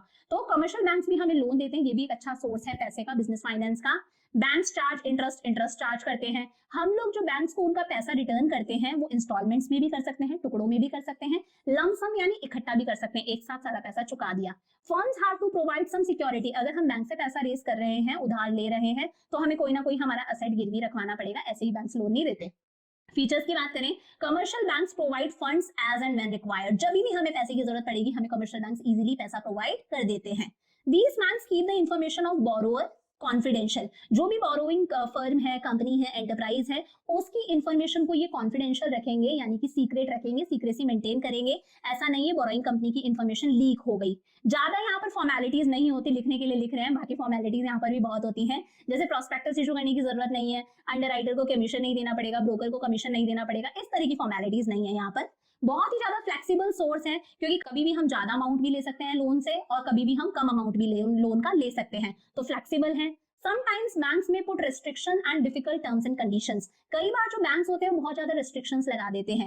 restrictions कैसे, बैंक्स बोल सकते हैं कि आपने हमसे लोन लिया है तो अब आपको डिविडेंड पे नहीं करना होगा अपने शेयर होल्डर्स को, क्योंकि बैंक्स को डर लगता है अगर डिविडेंड पे करती जाएगी कंपनी तो कंपनी के पास में पैसा नहीं बचेगा, कंपनी जो बैंक का लोन है वो कैसे चुकाएगी। तो कई बार बैंक्स बहुत ज्यादा restrictions लगा देते हैं कि आप डिविडेंड डिक्लेयर नहीं करोगे, आप रिटेन अर्निंग्स नहीं रखोगे, आप हमें लौटाओगे हमारा पैसा। तो कई बार डिफिकल्ट टर्म्स और कंडीशन शर्तें होती हैं। बैंक्स में एक डिटेल्ड इन्वेस्टिगेशन, लोन देने से पहले बैंक्स पूरी जांच पड़ताल करती हैं, पूरी डिटेल्ड इन्वेस्टिगेशन होती है कि कंपनी प्रॉफिट्स में है या नहीं है, कंपनी ने और कहां से उधार ले रखा है, कंपनी की क्रेडिट वर्दीनेस कैसी है, कंपनी टाइम पर अपने पैसे को चुकाती है या नहीं चुकाती, तो पूरी डिटेल्ड इन्वेस्टिगेशन होती है। फर्म्स आर जनरली अवेलेबल, अच्छा ये चीज ध्यान रखना, ये आगे कनेक्ट होगी। Generally commercial bank short period of time और मीडियम पीरियड ऑफ टाइम के लिए ही लोन्स देते हैं। शॉर्ट पीरियड मतलब 1 साल से कम के लिए अगर पैसा चाहिए तो, और 1 साल से ज्यादा के लिए बट 5 साल तक के लिए पैसा चाहिए तो। शॉर्ट पीरियड और मीडियम पीरियड के लिए ही कमर्शियल बैंक्स जनरली लोन देते हैं, लंबे समय के लिए कम देते हैं, नहीं देते जनरली लंबे समय के लिए। तो इसके लिए लंबे समय के लिए हमारे पास में ऑप्शन होता है फाइनेंशियल इंस्टीट्यूशन, जो आगे हम लोग पढ़ेंगे। आगे बात करते हैं एडवांटेजेस। रेडीली अवेलेबल है, हम कभी भी बैंक से पैसा बोरो कर सकते हैं एज एंड व्हेन रिक्वायर्ड, जब भी हमें जरूरत है। जो हमारे बैंक्स होते हैं वो कभी भी बोरोइंग कंपनी की इंफॉर्मेशन को लीक नहीं करते हैं, वो सीक्रेसी मेंटेन करके रखते हैं, चीजों को कॉन्फिडेंशियल रखते हैं, किसी को बताते नहीं है, तो सीक्रेसी हमारी यहाँ पे मेंटेन रहेगी। इजियर सोर्स ऑफ फंड्स है, क्योंकि यहाँ पर अलग अलग तरह के फॉर्मेलिटीज नहीं करनी, कि प्रोस्पेक्टस इशू करना है, अंडरराइटर को कमीशन देना है, ब्रोकर को कमीशन देना है, ऐसी सिक्योरिटीज नहीं है। It is a flexible source of finance, flexible है क्योंकि कभी भी हम हमारे लोन की रिक्वायरमेंट को बढ़ा सकते हैं, कभी भी कम कर सकते हैं हमारी जरूरतों के हिसाब से। डिसएडवांटेजेस की बात करें तो बैंक्स में डिटेल्ड इन्वेस्टिगेशन, कभी भी जब बैंक्स लोन देते हैं तो वो पूरा डिटेल्ड इन्वेस्टिगेशन करवाते हैं, ऐसे ही लोन नहीं दे देते, तो ये थोड़ा सा डिफिकल्ट प्रोसीजर है। बैंक से अगर हमें लोन लेना है तो हमें हमारे असेट्स को मॉर्गेज यानी कि गिरवी रखवाना पड़ेगा। समटाइम्स बैंक हमारे पर्सनल सिक्योरिटीज भी गिरवी रखवाने को बोल सकते हैं कि आपकी गाड़ी गिरवी रखवाओ, आपका घर गिरवी रखवाओ, which is very difficult. Banks offer loans generally for short period, banks basically short period और मीडियम पीरियड के लिए ही लोन्स देते हैं, जिनको हम एक्सटेंड नहीं करवा सकते, बढ़वा नहीं सकते, तो इसके लिए हमारे पास में ऑप्शन अवेलेबल है, दैट इज फाइनेंशियल इंस्टीट्यूशन, जो हम नेक्स्ट पढ़ेंगे। बैंक्स कई बार बहुत ज्यादा डिफिकल्ट टर्म्स और कंडीशन शर्तें लगा देते हैं कि आप डिविडेंड डिक्लेयर नहीं करोगे, क्योंकि उन्हें डर लगता है कि अगर हम डिविडेंड दे देंगे, कंपनी डिविडेंड दे देगी तो इनका पैसा इन्हें लौटा नहीं पाएगी। अब आ जाओ फाइनेंशियल इंस्टीट्यूशंस पर। देखो फाइनेंशियल इंस्टीट्यूशन भी एक ऐसी ही कंपनी है engaged in the business of dealing with financial and monetary transactions, जो बेसिकली पैसे में डील करती है, मनी से रिलेटेड चीजों में डील करती है, जहां पर हम लोग हमारा पैसा डिपॉजिट करा सकते हैं, जहां से हम लोग पैसा लोन ले सकते हैं, उधार ले सकते हैं। ये कंपनीज इन्वेस्टमेंट भी करती हैं और इनके थ्रू करेंसीज भी एक्सचेंज करवाई जा सकती है। सपोज मुझे कोई मशीनरी इंपोर्ट करनी है and I need US dollar for that is foreign currency, तो यहाँ से हम लोग फॉरेन करेंसी के अंदर भी लोन ले सकते हैं ताकि हम लोग इंपोर्ट वगैरह कर सके। हमारी गवर्नमेंट ने बहुत सारे फाइनेंशियल इंस्टीट्यूशन सेटअप करे हैं हमारी कंट्री के अंदर, ताकि बिजनेस ऑर्गेनाइजेशंस को इजीली फाइनेंस अवेलेबल हो जाए। ऐसे ही एक फाइनेंशियल इंस्टीट्यूशन का नाम मैं आपको शुरू से बताती आ रही हूँ, आईडीबीआई, जिसका काम ही ये है इंडस्ट्रियल डेवलपमेंट हो। These institutions generally provide, ये institutions मीडियम टर्म के लिए भी लोन देते हैं और लॉन्ग टर्म के लिए भी देते हैं। लॉन्ग टर्म के लिए बैंक्स कम देते हैं बट फाइनेंशियल इंस्टीट्यूशंस दे देते हैं। These institutions aim at promoting, इनका काम क्या है, इंडस्ट्रियल डेवलपमेंट को प्रमोट करना, कि सरकार के अंदर बहुत सारी कंट्री के अंदर बहुत सारी इंडस्ट्रीज डेवलप होती रहे, उनको प्रमोट करना इसका मेन उद्देश्य है। इसीलिए इन इंस्टीट्यूशंस को डेवलपमेंट बैंक्स भी बोला जाता है। क्या कहते हैं, डेवलपमेंट बैंक्स। ये याद रखना, बहुत सारी इंपॉर्टेंट चीजें इस चैप्टर में। These financial institutions also provide technical help. ये कंपनी को, एंटरप्राइज को टेक्निकल हेल्प भी प्रोवाइड करवाती है कि ये मशीनरी अच्छी है, आप इसे इससे रिप्लेस करवा सकते हो, ये नई टेक्नोलॉजी आई है। मैनेजरियल हेल्प भी देती है कि भाई ऐसे आप अपनी सेल्स को इंक्रीज कर सकते हो, इस तरह से आप अपने एंटरप्राइज को मैनेज कर सकते हो, ऐसे आप अपने प्रोडक्ट की एडवर्टाइजमेंट करवा सकते हो। तो हर तरह की हेल्प भी साथ साथ में प्रोवाइड करवाते हैं ताकि कुल मिला के इंडस्ट्रियल डेवलपमेंट हो, हमारी कंट्री की ग्रोथ हो। इनका काम ही क्या है, इंडस्ट्रियल डेवलपमेंट को प्रमोट करना, इनका नाम ही डेवलपमेंट बैंक है। तो बाकी की असिस्टेंस, बाकी की हेल्प भी ये प्रोवाइड करवाते हैं। फीचर्स, लॉन्ग टर्म फंड्स दे देते हैं हमें, मीडियम टर्म और शॉर्ट टर्म के अलावा लॉन्ग टर्म फंड्स भी हम यहाँ से ले सकते हैं। मैनेजरियल हेल्प भी देते हैं, फाइनेंशियल एडवाइस भी देते हैं कि पैसे को यहाँ खर्च करो, इस प्रोजेक्ट में पैसा इन्वेस्ट करना चाहिए, इस प्रोजेक्ट में पैसा इन्वेस्ट मत करना, आप नया प्रोडक्ट लॉन्च कर सकते हो, इस तरह से आप सेल्स को इंक्रीज कर सकते हो, ऐसे अपने प्रोडक्ट की एडवर्टाइजमेंट करवा सकते हो, अपने प्रोडक्ट को ऐसे प्रमोट कर सकते हो। हर तरह की हमें सर्विसेज देते हैं। अगर हमें कभी मान लो फॉरेन करेंसी में लोन चाहिए कुछ इंपोर्ट करने के लिए, कुछ मशीनरीज इंपोर्ट करनी है and I need US dollar for that, तो ये हमें फॉरेन करेंसी के अंदर भी लोन प्रोवाइड करेंगे। इनके थ्रू हमें मीडियम टर्म के लिए पैसा मिल जाता है और लॉन्ग टर्म के लिए पैसा मिल जाता है। Financial institutions underwrite the public issue of shares and debentures by company. अच्छा, इंपॉर्टेंट चीज देखो, फाइनेंशियल इंस्टीट्यूशंस कंपनी के शेयर्स और डिबेंचर्स को अंडरराइट भी करते हैं। अंडरराइट का मतलब है कंपनी ने शेयर्स इशू करे, डिबेंचर्स इशू करे आम जनता को, तो आम जनता को करने की बजाय ये फाइनेंशियल इंस्टीट्यूशंस कंपनी के शेयर्स और डिबेंचर्स को बल्क में खरीद लेते हैं, इकट्ठा खरीद लेते हैं, फिर आम जनता को सेल करते रहते हैं। मतलब इनका काम है भाई, कंपनी ने तो अपने शेयर्स को, अपने डिबेंचर्स को फाइनेंशियल इंस्टीट्यूशन को बेच दिया, इनको इशू कर दिया। अब फाइनेंशियल इंस्टीट्यूशन जाने और आम जनता जाने, जिसको चाहे उसको सेल करें। तो कई बार ये काम भी करते हैं और कई बार फाइनेंशियल इंस्टीट्यूशन खुद के लिए भी कंपनी के शेयर्स और डिबेंचर्स को खरीदते हैं, ये भी कंपनी के शेयर्स और डिबेंचर्स को सब्सक्राइब करते हैं। समझ में आ गया फीचर्स। अब अगर एडवांटेजेस की बात करें, चैप्टर देखो बच्चा थोड़ा सा लंबा है, स्पीड इंक्रीज करके पढ़ लेना, बट कॉन्सेप्ट सारे क्लियर होने इंपॉर्टेंट है because this is very important chapter. Financial institutions long term के लिए लोन देते हैं, जनरली कमर्शियल बैंक्स हमें लॉन्ग टर्म के लिए लोन नहीं देते। फाइनेंशियल इंस्टीट्यूशंस जो है वो टेक्निकल हेल्प भी देते हैं, मैनेजरियल हेल्प भी देते हैं, हर तरह की गाइडेंस प्रोवाइड करते हैं, साथ में पैसा तो दे रहे हैं, हर तरह की हेल्प भी देते हैं कि ये मशीन खरीद लो, यहाँ पैसा लगा दो, इस तरह से मैनेज करो। Obtaining funds from financial institutions increases goodwill of the company, so it becomes easier for the company to obtain funds from other sources as well. अगर कोई कंपनी फाइनेंशियल इंस्टीट्यूशन से पैसा बोरो करता है तो वो कंपनी के लिए अच्छा है, कंपनी की गुडविल रेज होती है, क्योंकि पता है फाइनेंशियल इंस्टीट्यूशंस इसी काम के लिए बने हैं। साथ में टेक्निकल हेल्प भी दे रहे होंगे कंपनी को, मैनेजरियल हेल्प भी दे रहे होंगे, कंपनी की ग्रोथ हो रही होगी। तो ऐसे केस के अंदर कंपनी के लिए बहुत आसान हो जाता है कि वो अदर सोर्सेज से भी पैसा रेज कर सकती है बाद में, क्योंकि उसकी गुडविल इंक्रीज होती है कि भाई फाइनेंशियल इंस्टीट्यूशन ने ही इस कंपनी को लोन दे दिया तो हम भी दे सकते हैं। समझ में आया? Repayment of loan can be made in easy installments. Financial institutions को जब हम लोन रीपे करते हैं, कंपनी जब लोन रीपे करती है तो वो आसानी से इजी इंस्टॉलमेंट्स में पे कर सकती है, कंपनी के ऊपर कोई बहुत ज्यादा बर्डन नहीं इंक्रीज होता। It is readily available source of funds, बहुत ही easily available source of fund है, क्योंकि फाइनेंशियल इंस्टीट्यूशंस जब भी कंपनी को पैसों की जरूरत होती है कंपनी को लोन प्रोवाइड करवा देते हैं, चाहे डिप्रेशन ही क्यों ना हो, even during the period of depression, जब कंट्री डाउन जा रही है, इतना लोगों के हाथ में पैसा नहीं है, बिल्कुल इकोनॉमी की कंडीशन अच्छी नहीं है, ऐसे केसेस में डिप्रेशन में भी फाइनेंशियल इंस्टीट्यूशंस आराम से कंपनी को लोन प्रोवाइड कराते हैं, क्योंकि इनका मेन काम ही क्या है, कंपनी की ग्रोथ हो, उसका डेवलपमेंट हो। लिमिटेशंस, अगेन बहुत ज्यादा फॉर्मेलिटीज होती हैं, just like commercial banks. Time consuming source है, क्योंकि बहुत ज्यादा फॉर्मेलिटीज होती है, बहुत ज्यादा पेपर वर्क होते हैं, और कंपनी को लोन देने से पहले ये पूरा का पूरा डिटेल इन्वेस्टिगेशन करते हैं, सब कुछ चेक करते हैं, जांच पड़ताल होती है कि कंपनी को प्रॉफिट्स हो रहे हैं या नहीं हो रहे, कंपनी जो प्रॉफिट्स बता रही है वो ट्रू भी है या नहीं है, और कहाँ से पैसा बोरो कर रखा है, each and everything time consuming है। फाइनेंशियल इंस्टीट्यूशंस भी कई बार बहुत ज्यादा डिफिकल्ट टर्म्स और कंडीशन, शर्तें लगा देते हैं, रेस्ट्रिक्शंस लगा देते हैं कि आप डिविडेंड डिक्लेयर नहीं करोगे, क्योंकि इन्हें भी डर है अगर कंपनी ने डिविडेंड दे दिया तो इनको इनका पैसा नहीं मिल पाएगा, तो ये भी कई बार रेस्ट्रिक्शंस लगाते हैं बैंक की तरह। फाइनेंशियल इंस्टीट्यूशंस कई बार क्या करते हैं, एज अ नॉमिनी भी होते हैं बोर्ड ऑफ डायरेक्टर्स में। कंपनी का जो बोर्ड ऑफ डायरेक्टर्स होता है ना, कंपनी का जो पूरे बोर्ड ऑफ डायरेक्टर्स होते हैं जो सारे डिसीजंस लेने के काम करते हैं, उन बोर्ड ऑफ डायरेक्टर्स के अंदर से फाइनेंशियल इंस्टीट्यूशंस के नॉमिनीज भी कई बार होते हैं। तो कहीं ना कहीं ये लोग कुछ ना कुछ इंपॉर्टेंट चीजों पर रेस्ट्रिक्शंस लगा देते हैं कि भाई डिविडेंड नहीं देना, खुद का यहाँ इनका एक मेंबर बैठा है, रेस्ट्रिक्शन लगा सकता है कि यार डिविडेंड नहीं देना, इक्विटी शेयर्स इशू नहीं करने, कुछ भी कंडीशन लगा सकते हैं, और थोड़ा बहुत इंटरफेयर करते हैं तो थोड़ा बहुत कंट्रोल भी इफेक्ट होता है। अब लास्ट है ये हमारा इंटर कॉर्पोरेट डिपॉजिट्स। क्या है इंटर कॉर्पोरेट डिपॉजिट? इजी सा है, जब एक कंपनी को पैसों की जरूरत है और वो दूसरी कंपनी से पैसा बोरो कर ले, that is inter corporate deposit. क्योंकि कॉर्पोरेट का मतलब ही क्या होता है, कंपनी। जब एक कंपनी को पैसों की जरूरत है और वो दूसरी कंपनी से उधार ले ले, that is inter corporate deposit.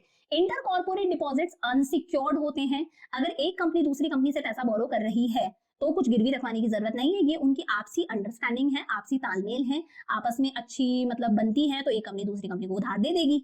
Short term के लिए होता है, लंबे समय के लिए नहीं होता। जब एक कंपनी दूसरी कंपनी के अंदर अपना पैसा डिपॉजिट कराती है, मैं डिपॉजिट करा रही हूँ दूसरी कंपनी में, मैंने डिपॉजिट कराया दूसरी कंपनी में, मुझसे क्या लिया है, उधार लिया है। तो जब एक कंपनी दूसरी कंपनी को अंदर अपना पैसा डिपॉजिट कराती है, या फिर ये समझ लो जब एक कंपनी दूसरी कंपनी से पैसा बोरो करती है, that is inter corporate deposit, company के बीच के deposits. These deposits are generally broker deposits. Broker मतलब इस काम के अंदर बीच में ब्रोकर यानी कि मीडिएटर इन्वॉल्व होता है। ये कंपनी है, ये कंपनी है, बीच में एक मीडिएटर इन्वॉल्व होगा जो इन दोनों का आपस का लेन देन करवाएगा। तो ये काम किसके थ्रू होता है, ब्रोकर के थ्रू होता है।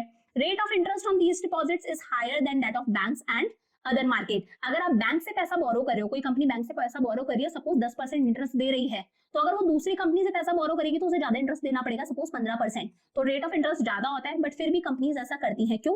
क्योंकि अगर बैंक से लेते हैं तो बहुत ज्यादा लीगल फॉर्मेलिटीज होती हैं, बहुत ज्यादा कानूनी चीजें आ जाती हैं, बहुत ज्यादा इन्वेस्टिगेशन होता है। बट यहाँ पर कोई लीगल फॉर्मेलिटीज नहीं है, कानूनी इन्वेस्टिगेशन नहीं है।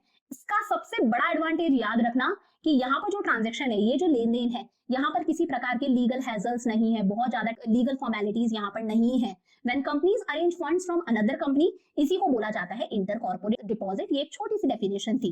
देखो सीक्रेसी मेंटेन रहती है, क्योंकि जो ब्रोकर है, जो बीच में मीडिएटर है, ये ना तो बोरोइंग कंपनी के बारे में कुछ रिवील करता है, ना ही लेंडर के बारे में, जो कंपनी अपना पैसा डिपॉजिट करा रही है उसके बारे में कुछ बताता है। तो सीक्रेसी मेंटेन रहती है।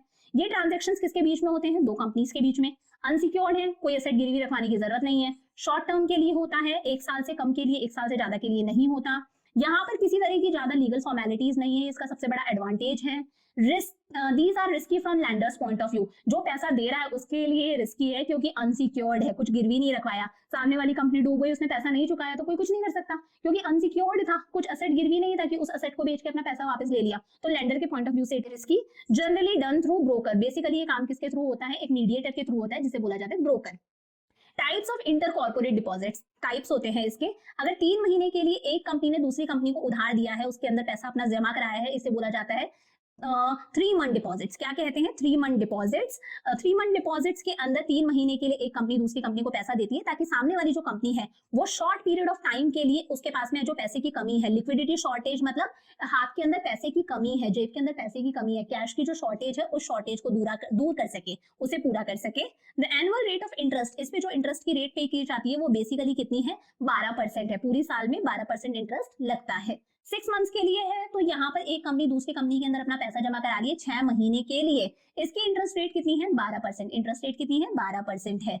और कॉल डिपॉजिट क्या है, कॉल डिपॉजिट मतलब मैं एक कंपनी हूँ, मैंने दूसरी कंपनी को पैसा दे रखा है, मैं कभी भी एक कॉल पर, एक बार बोलने पर मेरे पैसे को विड्रॉ करवा सकती हूँ। A call deposit is one in which the lander, जो भी लैंडर है जिसने पैसा दे रखा है, मैंने सामने वाली कंपनी को पैसा दे रखा है, मैं कभी भी मेरे पैसे को विड्रॉ करवा सकती हूँ, एक दिन के नोटिस पर भी। बट प्रैक्टिकली जब बात करें प्रैक्टिस के अंदर, तो कम से कम 3 दिन तो लग ही जाते हैं यार इस प्रोसेस के अंदर। ऐसा नहीं है आज मैंने बोला मुझे मेरा पैसा वापस दो, आज की आज मुझे मेरा पैसा मिल गया वापस। 3 दिन तो इसमें एटलीस्ट लगते ही हैं। 3 महीने के लिए, 6 महीने के लिए एक सिंगल कॉल पर मैं मेरे पैसे को वापस ले सकती हूँ। एडवांटेजेस, अगर मेरे पास में सरप्लस मनी है तो मैं आराम से उस सरप्लस मनी को दूसरी कंपनी को लोन देकर यूज कर सकती हूँ, इसमें मुझे अच्छा खासा बैंक से ज्यादा इंटरेस्ट मिल जाएगा। प्रोक्योरमेंट प्रोसेस स्ट्रेट फॉरवर्ड है, पैसा पाने का प्रोसेस स्ट्रेट फॉरवर्ड है, किसी भी तरह की कोई ज्यादा लीगल फॉर्मेलिटीज नहीं है, पेपर वर्क नहीं है। इंटरेस्ट रेट जो है वो फिक्स्ड नहीं होता है, डिपेंड करता है। वो जो मैंने पीछे आपको रेट्स भी बताई वो भी फ्लक्चुएट होती है, चेंज होती रहती है टाइम के हिसाब से। आप पेपर में लिख कर आओगे तो अराउंड वर्ड ऐड कर देना कि इतने के आसपास होती है। ये डिपेंड करता है तो कितना अमाउंट है, ज्यादा है तो ज्यादा इंटरेस्ट होगा, कम है तो कम इंटरेस्ट होगा, और कितने पीरियड ऑफ टाइम के लिए आपने पैसा लिया है, 6 महीने के लिए लिया है, 3 महीने के लिए लिया है, कॉल इंटर कॉर्पोरेट डिपॉजिट है या कैसा है। तो इंटरेस्ट की रेट फिक्स नहीं है, डिपेंड करती है सिचुएशन पे कि कितने अमाउंट का लोन है और कितने टाइम के लिए लिया है। डिसएडवांटेजेस, डेंजरस सोर्स है, because deposits can be withdrawn at any time. अगर वो मैंने बताया जैसे कॉल वाला इंटरमीडिएट है, जो थर्ड कैटेगरी थी कि एक कॉल पर पैसा मांग लिया कंपनी ने, तो फिर इट इज रिस्की है ना, क्योंकि सामने वाली कंपनी कभी भी अपना पैसा वापस मांग सकती है। इसके लिए कोई ऑर्गेनाइज्ड मार्केट नहीं है, कोई सिस्टमैटिक मार्केट नहीं है, अनसिक्योर्ड है, पैसा डूब गया तो डूब गया, और लॉन्ग टर्म फंड्स के लिए सूटेबल नहीं है, शॉर्ट टर्म फंड्स के लिए ही ये सूटेबल है, जब आपको 1 साल से कम के लिए पैसा चाहिए। पीछे भी लिखा हुआ आया था, आप लोगों ने ध्यान दिया हो तो यहाँ पर कि शॉर्ट टर्म डिपॉजिट्स होते हैं, मीडियम टर्म और लॉन्ग टर्म रिक्वायरमेंट्स के लिए नहीं है, 1 साल तक की रिक्वायरमेंट के लिए होता है। लास्ट टॉपिक है हमारा बस कि कौन कौन से फैक्टर्स हैं जो हमारे सोर्सेज को इफेक्ट करते हैं कि ये सोर्स से पैसा रेज करो, इससे मत करो। कॉस्ट देख लो यार, जिस भी सोर्स की कॉस्ट कम आती है वहां से पैसा रेज कर लो। शेयर्स इशू करते हैं तो प्रोस्पेक्टस का खर्चा रहता है, बहुत सारी रजिस्ट्रेशन फीस देनी पड़ती है, ब्रोकर को, अंडरराइटर्स को, मीडिएटर्स को पैसा देना पड़ता है, तो कॉस्टली होता है। तो ऐसा सोर्स चुनो जिसकी प्रोकरमेंट कॉस्ट मतलब पाने की कॉस्ट भी कम आए, प्रोकर मतलब हासिल करने की कॉस्ट भी कम आए, और वहां पर पैसे को यूज करने की कॉस्ट भी कम आए। फॉर एग्जाम्पल बोरोड फंड्स पर इंटरेस्ट पे करना पड़ता है, तो यूज करने की कॉस्ट ज्यादा है ना, आपको टाइम टू टाइम इंटरेस्ट पे करना पड़ेगा। तो ऐसा सोर्स चुनो जिसकी कॉस्ट कम हो, जहां पर मिनिमम कॉस्ट लग रही है। Second, financial strength and stability of operations. आपके ऑर्गेनाइजेशन की फाइनेंशियल स्ट्रेंथ कैसी है। देखो, अगर आपका ऑर्गेनाइजेशन फाइनेंशियली बहुत ज्यादा स्टेबल है, आपको अच्छी खासी अर्निंग्स हो जाती है, तो आप डिबेंचर्स इशू करके पैसा रेज करो, आप बैंक से लोन ले लो, आप टाइम टू टाइम उनको उनका इंटरेस्ट भी पे कर सकते हो और प्रिंसिपल अमाउंट भी चुका दोगे। बट इन केस आपकी फाइनेंशियल स्ट्रेंथ स्ट्रॉन्ग नहीं है, स्टेबल नहीं हो, आप उतार चढ़ाव आ रहे हैं, किसी साल प्रॉफिट हुआ, किसी साल नहीं हुआ, तो फिर आपको डिबेंचर्स इशू करने से पहले सोचना पड़ेगा, प्रेफरेंस शेयर्स इशू करने से पहले सोचना पड़ेगा, क्योंकि यहाँ पर लीगल ऑब्लिगेशन है कि आपको इंटरेस्ट पे करना पड़ेगा, डिविडेंड पे करना पड़ेगा कंपलसरीली। तो फाइनेंशियल स्ट्रेंथ अगर अच्छी है तो ही इनके बारे में सोचो, अदरवाइज अगर आप इन्हें चूज कर रहे हो ना, you should be very careful, है ना, आपको सोच समझ के सिलेक्ट करना है। फॉर्म ऑफ ऑर्गेनाइजेशन, आपका ऑर्गेनाइजेशन कैसा है, जाहिर सी बात है कैसा फॉर्म है। मेरे फादर का फर्नीचर बिजनेस है, सोल प्रोप्राइटर है, अकेले उस बिजनेस को चलाते हैं, शेयर्स इशू करेंगे क्या? नहीं, सोल प्रोप्राइटर शेयर्स इशू नहीं करता, कंपनी ही शेयर्स इशू करती है ना। और पार्टनरशिप फर्म भी शेयर्स इशू नहीं कर सकती। तो मैटर करता है आपका ऑर्गेनाइजेशन कैसा है। पार्टनरशिप फर्म हो गया, सोल प्रोप्राइटर हो गया, वो शेयर्स इशू नहीं कर सकते। और equity shares can only be issued, ये जो इक्विटी शेयर्स है ये सिर्फ एक कंपनी ही इशू कर सकती है। तो मैटर करता है आपका ऑर्गेनाइजेशन कैसा है। सो फॉर्म ऑफ ऑर्गेनाइजेशन भी इफेक्ट करता है कि हम कैसे फंड्स रेज कर सकते हैं। अगर आप एक सोल प्रोप्राइटर हो तो आप बैंक से लोन ले सकते हो, पार्टनरशिप भी बैंक से लोन ले सकती है, वो शेयर्स इशू नहीं कर सकते। आपका पर्पस क्या है, टाइम पीरियड क्या है। सबसे पहले टाइम पीरियड की बात कर देते हैं। अगर आपको छोटे पीरियड ऑफ टाइम के लिए पैसों की जरूरत है, शॉर्ट पीरियड के लिए पैसों की जरूरत है, तो शेयर्स थोड़ी ना इशू करोगे। तो शेयर्स तो क्यों इशू करते हैं, जब हमें लंबे समय के लिए पैसा चाहिए। तो लॉन्ग पीरियड ऑफ टाइम के लिए तो शेयर्स इशू करते हैं, डिबेंचर्स इशू करे जाते हैं। But short period of time के लिए कुछ नहीं है, ट्रेड क्रेडिट, आप उधार पर सामान खरीद के ले आओ। तो इस तरह के सोर्सेज आप अपना सकते हो, बैंक से लोन ले लो। प्लस आपका पर्पस क्या है, आपका पर्पस है, मान लो कि आपको अपने बिजनेस को एक्सपैंड करना है, बिजनेस को बढ़ाना है, आपको एक मंजिला बिजनेस को 2 मंजिला करना है, या फिर एक नया प्रोडक्ट और लॉन्च करना है। ऐसे में क्या आप बैंक ओवरड्राफ्ट करोगे कि आपके अकाउंट में 50,000 रुपए हैं तो आप 10,000 एक्स्ट्रा और निकलवा सकते हो, आप 60,000 निकलवा सकते हो, जितना है उससे थोड़ा सा ज्यादा निकलवा सकते हो। ऐसे से क्या आपका पर्पस फुलफिल हो जाएगा? नहीं होगा। यहाँ पर आपको मोटी रकम चाहिए तो आप शेयर्स इशू करोगे। तो आपका पर्पस भी मैटर करता है कि किस पर्पस के लिए पैसा चाहिए। थोड़े से टाइम के लिए पैसा चाहिए तो उधार पर सामान ले आओ, लंबे समय के लिए पैसा चाहिए तो शेयर्स वगैरह इशू कर दो। रिस्क भी मैटर करता है, risk profile should be consider, इसे भी चेक करना चाहिए, क्योंकि अगर आप इक्विटी शेयर्स इशू कर रहे हो तो वहां पर कम रिस्क है, क्योंकि इनको डिविडेंड भी कंपलसरी नहीं है कि कितना देना है, और इनको पे भी कब करा जाता है, जब कंपनी वाइंड अप होती है, वो भी सबसे लास्ट में। बट अगर आपको रिस्क लग रहा है, अगर आप डिबेंचर्स वगैरह इशू करते हो तो वहां पर भाई आपको इंटरेस्ट पे करना पड़ेगा, प्रिंसिपल अमाउंट भी पे करना पड़ेगा, even when the company is under losses. Legal obligation है, कानूनी ऑब्लिगेशन है कि डिबेंचर होल्डर्स हमारे क्रेडिटर्स हैं, उन्हें उनका प्रिंसिपल अमाउंट भी रिटर्न करना है, इंटरेस्ट भी देना है। तो ये थोड़ा सा रिस्की हो जाता है, तो ये भी आप सोच समझ के इसके अकॉर्डिंग लोगे। अगर आप चाहते हो कि हमारा कंट्रोल शेयर ना हो, हमारा कंट्रोल किसी के पास में ना जाए, हमारे 5 शेयर होल्डर्स हैं, इनके पास में कंट्रोल है, इनके पास में ही रहे, तो आप और इक्विटी शेयर्स इशू नहीं करोगे, क्योंकि आपका कंट्रोल शेयर हो जाएगा, वो डाइल्यूट हो जाएगा, नए शेयर होल्डर्स आ जाएंगे तो पावर बढ़ जाएगी। बट आपको लगता है ठीक है कोई फर्क नहीं पड़ता, कंट्रोल शेयर हो जाए तो इक्विटी शेयर्स इशू कर दो। अगर आप पब्लिक डिपॉजिट्स के थ्रू पैसा लेकर आते हो, रिटेन अर्निंग से लेकर आते हो, तो यहाँ पर आपका कंट्रोल इफेक्ट ही नहीं हो रहा। पब्लिक जो है वो ओनर नहीं बनती, उनके पास में वोटिंग राइट नहीं होते। खुद का पैसा लगा रहे हो तो कोई दिक्कत ही नहीं है, सारा कंट्रोल हमारा है, कंट्रोल डाइल्यूट नहीं होता।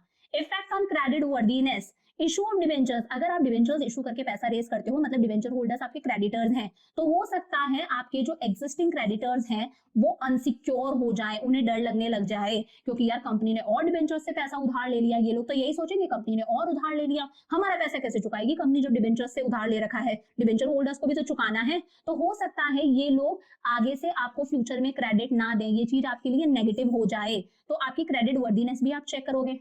Flexibility and ease, there are restrictions, अगर आप बैंक से लोन लेते हो तो रेस्ट्रिक्शंस है, वो पूरा का पूरा सारी चीजें डिटेल इन्वेस्टिगेशन होता है, पेपर वर्क होता है, डॉक्यूमेंटेशन होता है। तो अगर आपको चाहिए रेस्ट्रिक्शंस वगैरह ना हो तो रिटेन अर्निंग्स बेस्ट है, ट्रेड क्रेडिट बेस्ट है। आपको लग रहा है यार ठीक है अगर रेस्ट्रिक्शंस हो, हमें कोई दिक्कत नहीं है, डिटेल इन्वेस्टिगेशन हो जाए, हमें कोई दिक्कत नहीं है, ठीक है, फिर आप बैंक से लोन ले सकते हो, फाइनेंशियल इंस्टीट्यूशन से लोन ले सकते हो। लास्ट हमारा टैक्स बेनिफिट। देखो टैक्स बेनिफिट को इस तरह से समझना, इनकम 100 रुपए है, मैंने पहले भी बताया। अगर आप डिबेंचर्स इशू करते हो तो इनको आप इंटरेस्ट पे करो, सपोज इंटरेस्ट बनता है 10, तो आपकी इनकम कितनी बन गई, सपोज इंटरेस्ट बनता है 20, इनकम कितनी हो गई 80। अब आपको 80 रुपए पे टैक्स देना पड़ेगा। किस पे टैक्स देना पड़ेगा, 80 रुपए पर। टैक्स बनता है सपोज 10%, तो 80 का 10% मतलब 8 रुपए आपका टैक्स है। कितना है, 8 रुपए आपका टैक्स है। बट अगर मैंने बोला आपने डिवेंचर्स इशू नहीं करे, आपने डिविडेंड, आपने प्रेफरेंस शेयर्स इशू करे, इनको आपको डिविडेंड देना है, तो डिविडेंड पहले माइनस नहीं होता, पहले टैक्स देना पड़ता है। पहले आप 100 रुपए पर टैक्स दोगे। 100 रुपए पे टैक्स कितना आया आपका, 100 रुपए का 10% टैक्स दे दिया, मतलब टैक्स आया आपका 10 रुपए। टैक्स कितना है, 10 रुपए। फिर जो 90 रुपए है इसमें से डिविडेंड दिया जाता है, तो यहाँ पर टैक्स ज्यादा देना पड़ा है, यहाँ पर टैक्स कम देना पड़ा है। तो अगर आप चाहते हो टैक्स की बचत करनी है, देन गो फॉर डिवेंचर्स। ठीक है, अगर आप चाहते हो भाई टैक्स की बचत नहीं करनी, कोई दिक्कत नहीं है, ठीक है भाई, फिर आप शेयर्स वगैरह इशू कर सकते हो। तो टैक्स बेनिफिट्स के लिए भी हमें सोचना पड़ता है। जब हम डिवेंचर्स को इंटरेस्ट देते हैं तो हमारी टैक्सेबल इनकम कम हो जाती है, क्योंकि माइनस करके लगता है, तो इन्हें प्रेफर करा जाता है। Dividend paid on shares, shares पर जो हम डिविडेंड पे करते हैं वो टैक्स डिडक्टेबल नहीं है। ऐसा नहीं है कि पहले डिविडेंड माइनस होगा फिर जो इनकम आएगी उस पर टैक्स देना पड़ेगा, पहले आपको टैक्स देना है फिर डिविडेंड देना है। तो यहाँ पर हमें टैक्स वाला बेनिफिट नहीं मिल पाता, यहाँ पर हमें टैक्स का बेनिफिट मिलता है। तो ये कुछ फैक्टर्स थे जो आप कंसिडर करोगे व्हाइल सिलेक्टिंग सोर्स। तो चैप्टर मैंने आपको पूरा पढ़ा दिया। होमवर्क आप लोगों को दे रही हूँ। होमवर्क के अंदर 3 क्वेश्चन है, इनका आंसर आपको मुझे कमेंट्स में बताना है। What preferential rights are enjoyed by preference shareholders? preference shareholders कौन से preferential rights को enjoy करते हैं? एक MCQ है, funds required for purchasing current assets। अगर current assets खरीदने के लिए funds raise कर रहे हैं तो कौन सा तरीका है? Fixed capital requirement, flowing back of profits, working capital requirement और lease financing। और थर्ड है give 2 points of difference। 2 differences बताने हैं आपको मेरे को, ओनर्स फंड में और बोरोड फंड्स में। तो ये 3 आपके होमवर्क क्वेश्चंस हैं जिनका आंसर आप मेरे को कमेंट्स में करोगे। ये हम लोगों ने पढ़ लिया हमारा पूरा का पूरा chapter sources of business finance. थोड़ा सा चैप्टर लेंथी था, मैंने सारी चीजें कवर करने की कोशिश करी है। अब देखो, अगर आप लोगों को समझ में आ गया, if this video is helpful for you then please make sure to like the video और अच्छे से अपने फ्रेंड्स के साथ में शेयर करो, सो दैट मुझे भी एक मोटिवेशन मिलती रहे कि मैं कंटिन्यू आप लोगों के लिए कंटेंट बनाती रहूं।